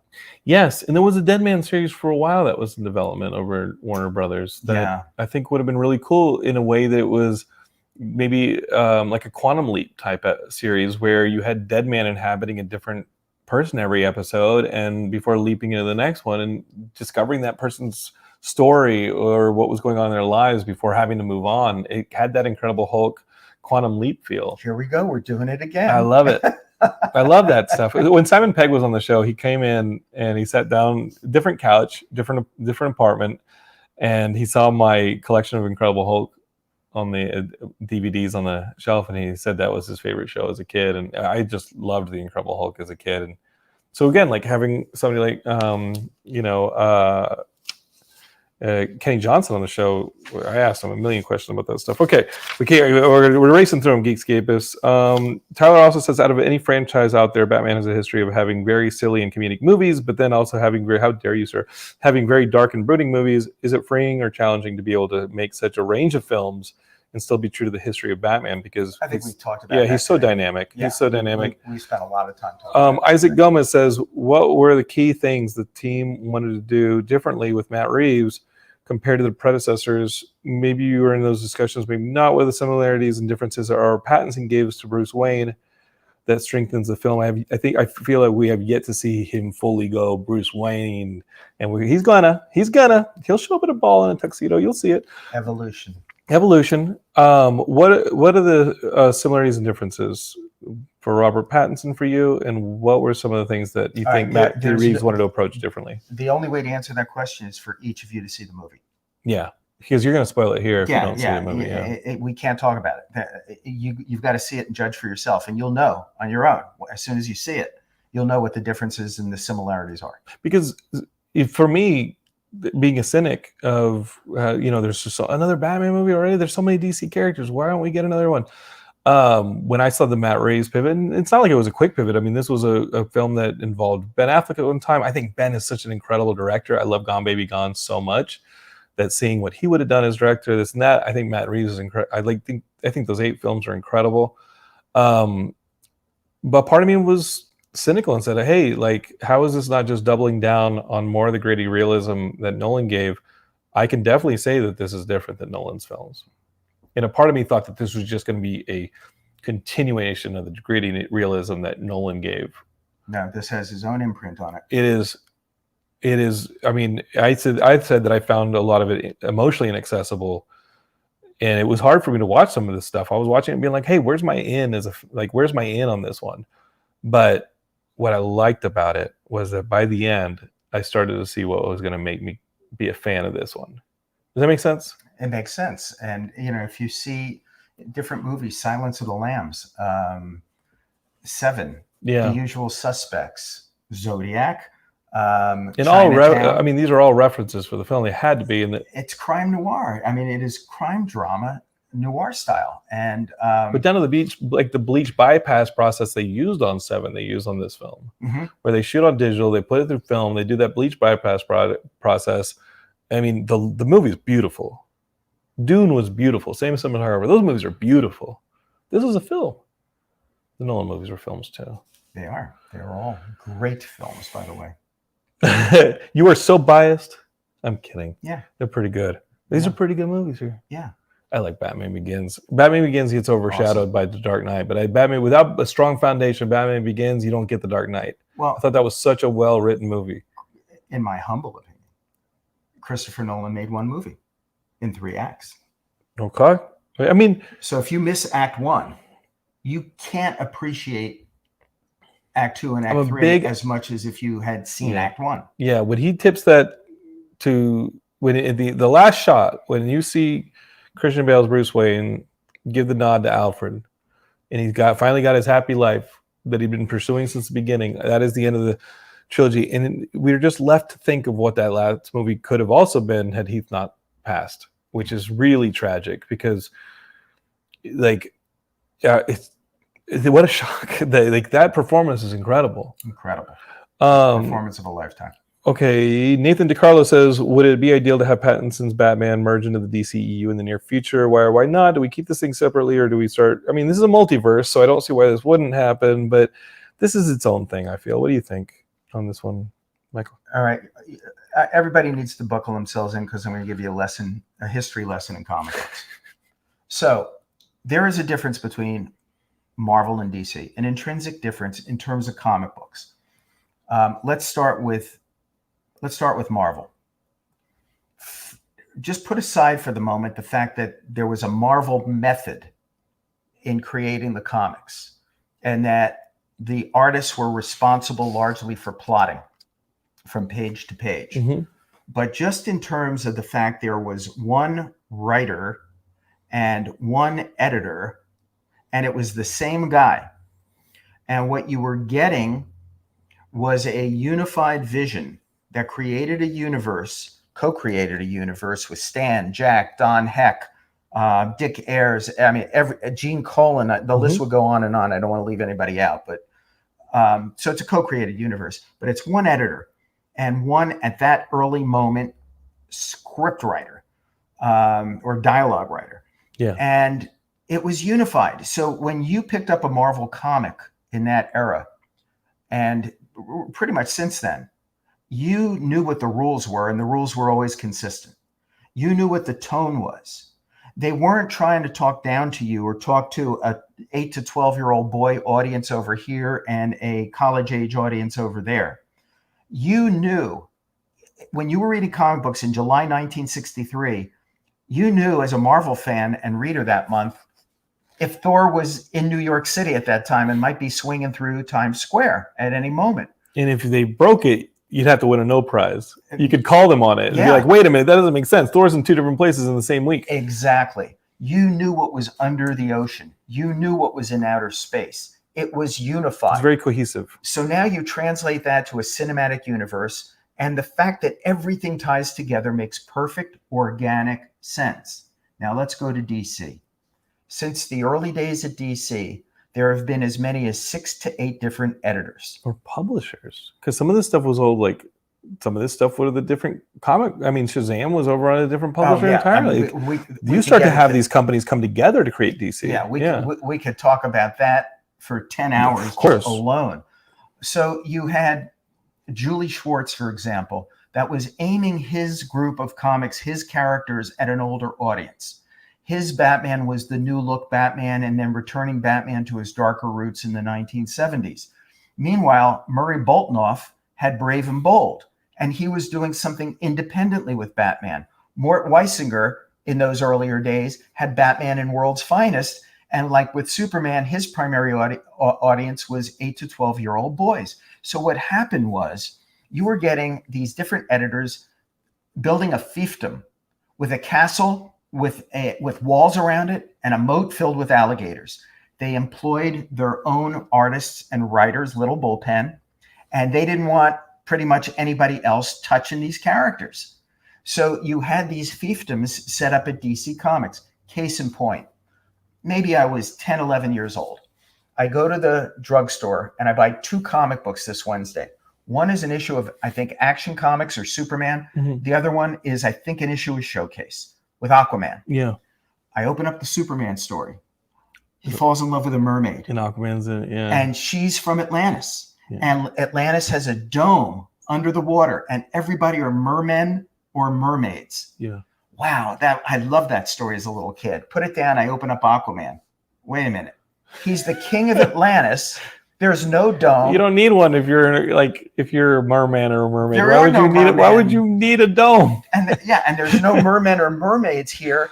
And this is the same company, the same week. They're working their way towards a crisis is what's happening. In 1985, they tried to clear all that stuff out. I kind of like what we're at now, where you get a different taste. Like you said, like There's stuff for younger people in the Cineplex. There's stuff for older people. You can go see the Crypto movie here in a little bit. You can have a Gotham City universe, a Metropolis universe, an Atlantis universe, a Paradise Island universe. In the presence of the Robert Pattinson, the Matt Reeves, the Batman, does not negate that we're going to move forward with Flashpoint introducing a different iteration of Batman. We're going to have a different iteration of Batman. We're going to have his Batman, the Michael Keaton Batman in that one. You're going to go to movie theaters and have what the experience was that young Michael had, where there's two Batmans. They're different. They're just different Batmans. And it doesn't change anything Todd Phillips did with Joker, which made $1.1 billion just in movie theaters. Welcome to what we've been dealing with since we were kids. All right. The populace, the people at large are going to have to start discovering how to keep charts like we did on our walls and be like, wait, let me make sense of this. Okay, that is Earth 616. That is a different Earth. Okay, we're like, welcome to what we've been doing. That whole time we weren't invited to parties as kids, this is what we were doing. We were connecting dots of different multiverses. And now you have to do it too, popular people. Two comic books that changed my life as a kid. The Justice League was at 21, where it was the first time Earth 2, the Justice Society was brought back. And it was Crisis on Earth 1, Crisis on Earth 2. It was a two-parter. Like a year or so later, when they started with Crisis on Earth 3, at that moment in time, I said, that's too many. And now we're at Earth 1 zillion. And they keep zeroing it out. Like Marvel zeroed out their universe with the recent, like, Secret War, which is the second real Secret War, which is actually the third real Secret War, because there were Secret War 1 and 2 in the 80s. Like, it becomes a mess. So buckle up, theater goers, because it's going to happen to y'all. And it's going to happen into the video games. It's going to happen everywhere these characters exist. At the moments I get most vexed, I sit back and I think, I go, oh yeah, this isn't real. Yeah. And you've got stories to tell of your own. And one of them is the Batman's Batman, which y'all should all pick up right now. Available at Amazon and BarnesandNoble.com. But that's a sequel to The Boy Who Loved Batman, so you're gonna have to get both of them. You see how we're doing this? That's right. It's very you learn from comics. That's right. Sundance Shalene Paul Bikini says, my question is, when developing Batman in the 80s, is it true to the original pitch is basically what you produced with Nolan? Would you say the Nolan movies were closer to what you had been developing in the 80s? No, Tim Burton. I think if you read the book, what you've developed in the 80s turned into the Tim Burton movies. Yeah. I love the Tim Burton stuff. I love both of them. That Tim Burton was me as a kid. Yeah, and let's not forget Batman Mask of the Phantasm, if we may. Because you talked about Mark Hamill, and that was awesome. Yeah, I just a reminder, that is one of the greatest stories ever told of Batman in the media. Christian Blatt, he says, can you talk about walking the line between keeping some degree of consistency between the different interpretations of the character while leaving room for each director to make his own mark on the character? We talked about Schumacher. Yeah, I think he's talking about Tim Burton going into Schumacher tonally being a slight difference, but we talked about where that might have happened. Tonal difference from Joel. Yeah. Even though narratively we wanted that character to be the continuation of it. I don't see it at all. Should that have just been a clean break and reset? Clean break. Do you consider it a clean break reset? In my head, it's a clean break. Yeah. Okay. Dan Gilbert says he likely wouldn't answer, but would love to know a few of the actors that were considered for Batman over the years. Oh my God. There are definitely some in the other book. Yeah, you know what happens is a lot of times over the years, there are meetings that take place, or there's some correspondence, and people throw out names. We got in this list Tom Cruise, Daniel Day-Lewis, Alec Baldwin, Pierce Brosnan, Charlie Sheen, and even Bill Murray. You argued for Harrison Ford to Kevin Costner, supposedly. Burton chose Michael Keaton. How accurate is that? That's not accurate. Okay, you argued for Pauly Shore. Is that true? No, I made that's that not up. true. I made that up just now. I'm sorry. That's okay. I forgive you. You got to remember that in the process of development, names get tossed about. Yeah. You sit around, you make writers lists, you can make directors lists, you make actors lists. And then you might have people on staff whose job it is to go and give a list of every actor who's available, or every actor who has been successful in the last few years, whatever it might be. I remember on a very, very, very early Batman actor list, I'm going to say circa early 1980, somebody put on the list every major actor of the day. So you had names like Dustin Hoffman on it. Yeah. Doesn't mean that they were ever seriously considered or made an offer. He was great in Dick Tracy. True. The Dick Tracy cast is like, don't sleep on that Dick Tracy cast. That was a damn good cast. It was an interesting cast. The names that I remember early on, going back to 79 or 80 and up until 86, when Keaton started emerging. Started. Yeah. Well, his career was Tim kicking came in, on board in 86. And I love Pee-wee's Big Adventure. That may be my favorite. No offense. That script is, I'm a huge Bicycle Thieves fan. That's my favorite movie of all time. It's just a great movie. That script that he wrote with Phil Hartman is incredible. I think it's so funny, and it's a parodying my favorite movie. That's what got me so excited about Tim Burton when I saw the fine cut on Pee-wee's Big Adventure. And then we saw Beetlejuice at a drive-in this past summer, and that movie holds up. That is a tight, 90-minute movie. That is a tight movie. Every shot and beat of that movie is so well thought out. You can tell he's a bit of an animator and really thinking every piece of this out. Incredible. Continue the names. Yeah, in the earliest of early days, going up till about 87, 88, maybe. There were names bandied about: James Caan, Harrison Ford, Dennis Quaid, Kevin Costner. Pretty much any serious actor of the day popped up on the list. Now, go back to 79. I had on my original list, give you an idea how long ago this was. Charles Bronson. I had David Niven to play Alfred the Butler. Yes. I was joking about Charles Bronson, but maybe he's gritty. What's his face? Oh, geez, it's so long ago. Bill Holden to play Commissioner Gordon. Yeah. That's from the 79 memo. Wow. So speaking of, you said Dennis Quaid, who was in Inner Space, which Joe Dante ended up doing, and I love Inner Space. Joe Dante was on your list around the time he was doing Gremlins. Joe was signed to do Batman for a while. As was Ivan Reitman and Robert Zemeckis, or those were just bandied about? No, Ivan Reitman was on board. Z was not on board.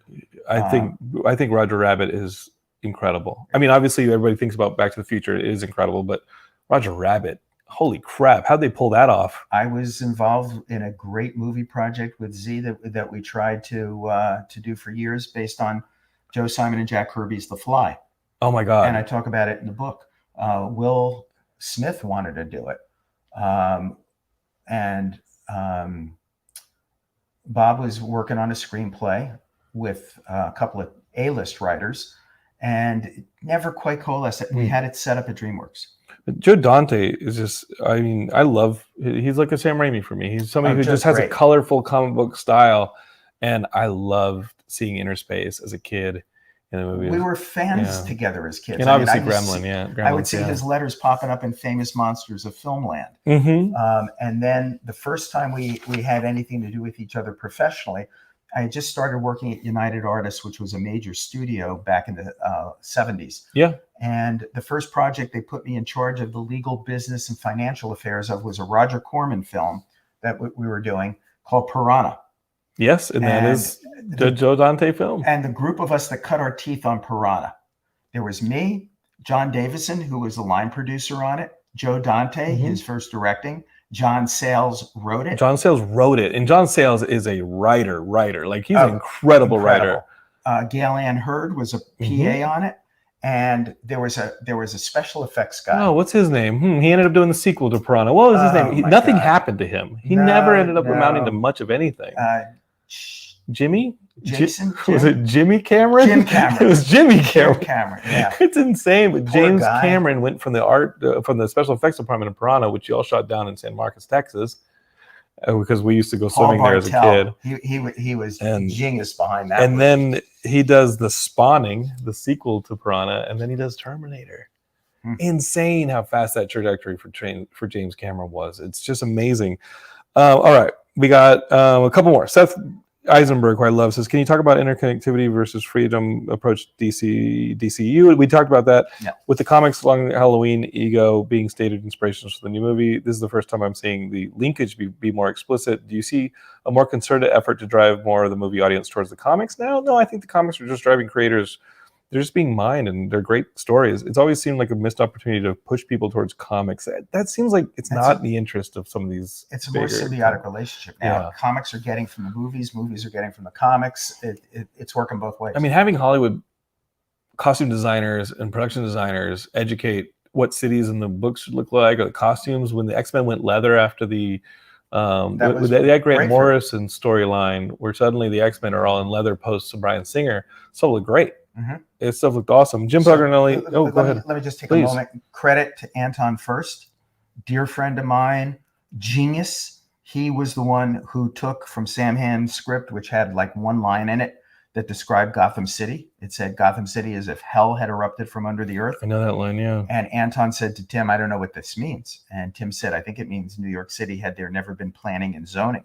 So Anton said, I get it. He goes off, studies conflicting styles of architecture, comes in with all the plans for Gotham City, the Batmobile, the whole look of the picture. The railways, overhead railways and everything. Anton's design work still influences every genre movie to this very day. Yeah, it's almost like watching. Did you ever see the Jodorowsky's Dune, the documentary on Alejandro Jodorowsky doing Dune, and how it educated every sci-fi movie up through Alien, and you saw it. I mean, the Ridley Scott stuff's really heavy, but how he discovered Mobius, the artist, to do art for his Dune back in the late '60s, early '70s. How he discovered Giger and doing the artwork for his Dune. Like, it's incredible what these Hollywood people are putting into just, I guess, the visual lexicon of the pop culture. Yeah, for those of you into sci-fi, I'll just geek out for a moment. Thanks to Julie Schwartz, I got to meet Ray Bradbury and Alfred Bester. I met Isaac Asimov. That's incredible.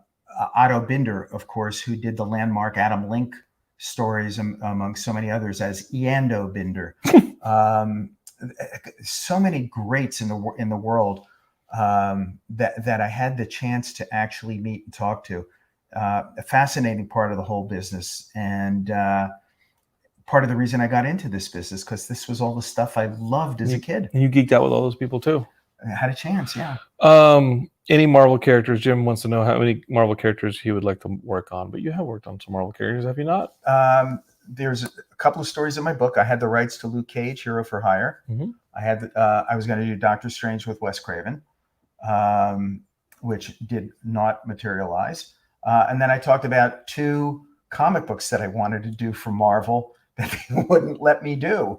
I proposed, I ought to dig out, I have a really, really long pitch. It's more than that pitch. It's a complete treatment for these things. One was the Cosmic Cube.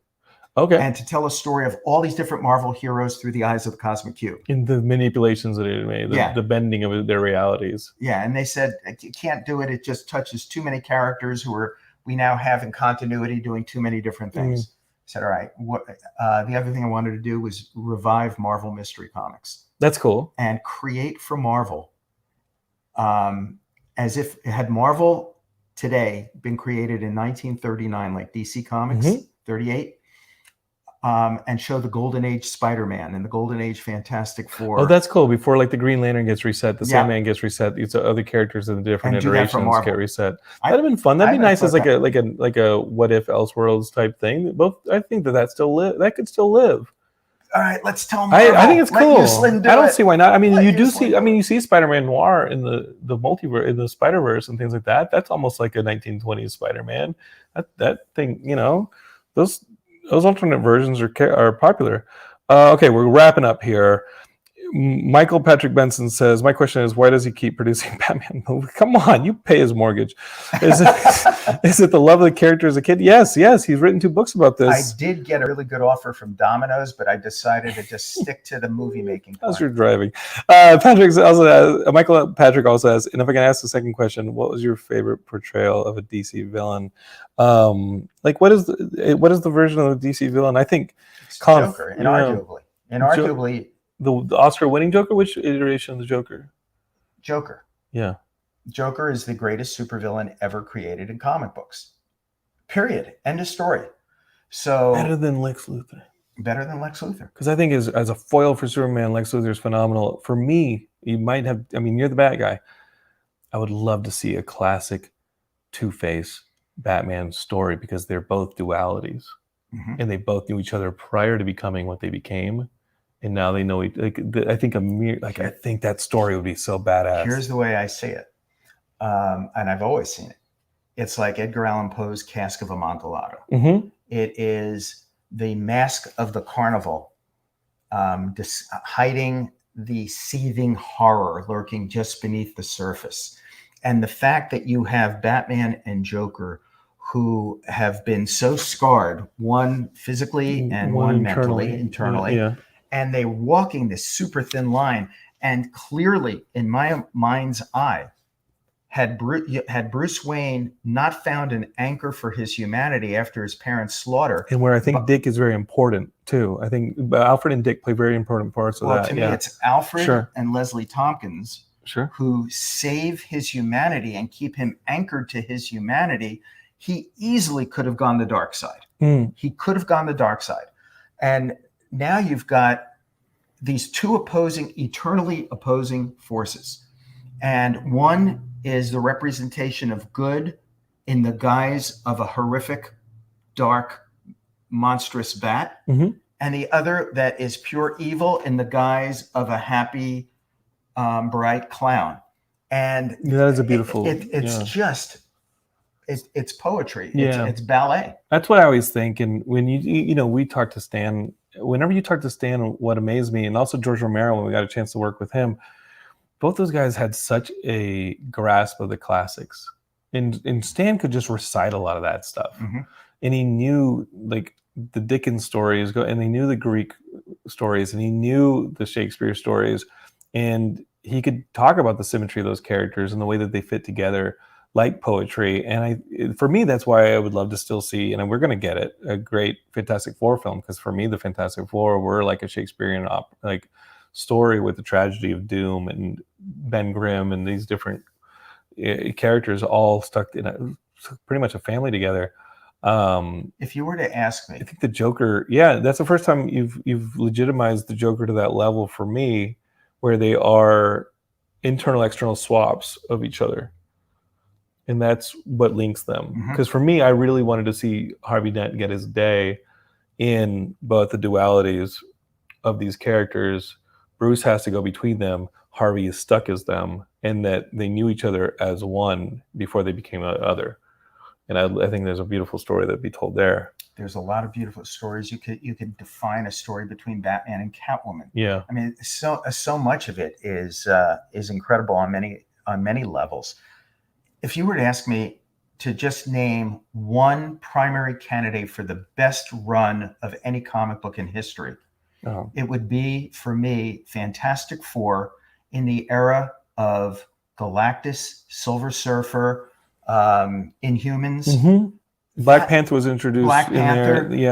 Right in that sweet spot. Late 60s, mid 70s. I don't think there's this monster. It's incredible. The greatest comic book ever written. Incredible. And drawn. And Ben Grimm is such a tragic character, and they swing and they miss. I don't know how hard they're swinging over there. They were swinging over there, but I think the Kevin Feige era of Marvel is going to really swing and miss and swing and hit this thing. Yeah, I think they're going to hit this thing. Kevin.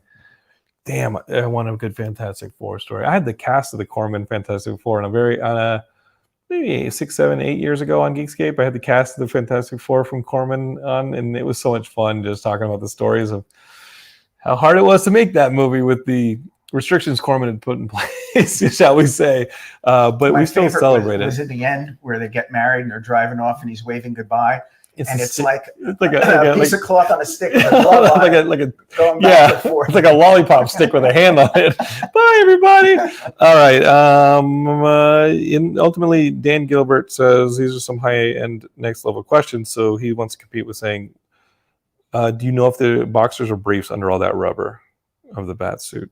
I don't think he's got room for either. I think he's going commando. Batman's going commando. So he's asking what? If there are boxers or briefs under Batman's rubber. What's the exact question? Wants to know, are there boxers or briefs under all that rubber? So it's not, do you know if? Just wonder. He wants to know. He thinks you are the person to know if Batman's wearing briefs or boxers. I have no comment on that. But that was after due consideration. Yeah, we have to think about these things. You know, you're fighting crime. You don't want to chafe. You don't want to chafe. Another thing I enjoyed about the Robert Pattinson Batman, he makes mistakes. He gets his butt whooped. He makes mistakes. He's learning. All right. We've kept you well past my bedtime. We talk all this stuff. Well, Michael, it's good reconnecting with you after a pandemic, man. Last time we literally saw each other was at LA Comic Con. You had just done a panel and I came up to say hi. We got a brief moment together, but having you on the show for 2 hours to talk shop and your books. It's been a lot of fun. I've really enjoyed it. Stan always said, make sure you get in the plug. So it's the 2 books. It's my the course through the Smithsonian Institution. Tell me about that one. My son David and I teach with Stan Lee. We did it with Stan. You could take it online. Shortly before his passing, we completed everything. And it is available free through edX. And there have been something 160,000 people that have signed up for it. Did I mention it's free? edX has a lot of cool programs, and my friend Marion a couple years ago had taken. She said, "Look, this Stan Lee graphic novels course, like you read, like it's like those are the textbooks for the course or comics." And she introduced me to the whole edX thing specifically for your course, but edX has a lot of cool free courses. Yeah, it does. It does, and I think if you're a geek like me, you'll really enjoy it. The audiobook version of Batman just went on sale through Blackstone and Amazon. I'll be appearing at Big Apple Comic-Con on March like 26th, 27th in New York City. And really, really glad that we're all getting through COVID and the pandemic and things are opening. And, you know, everybody get to a movie theater, support your local movie theaters. You know, it's not just about supporting Batman. I mean, that's true and that's great and it's important, but it's also important we really, really help out our friends who own theaters and need to get back up on their feet. Yeah. And of course, yeah, get to Amazon, The Boy Who Loved Batman. That is the first book, and then Batman's Batman. But you don't need to read one before the other, but just know that if you read both, you're going to get the full picture. Yeah, and tip off, The Boy Who Loved Batman is being turned into a Broadway play, and it's picking up steam. It's being fast-tracked, and I'm very, very excited about that. Cool, man. Well, dude, thanks for coming on. I'm going to catch up with David, your son, and we'll grab lunch or something like that. Sounds great. We will. Bye, Geekscapists. I'm going to log you off now on the live stream. Thanks for being part of this. Good talking to you. Bye, everybody.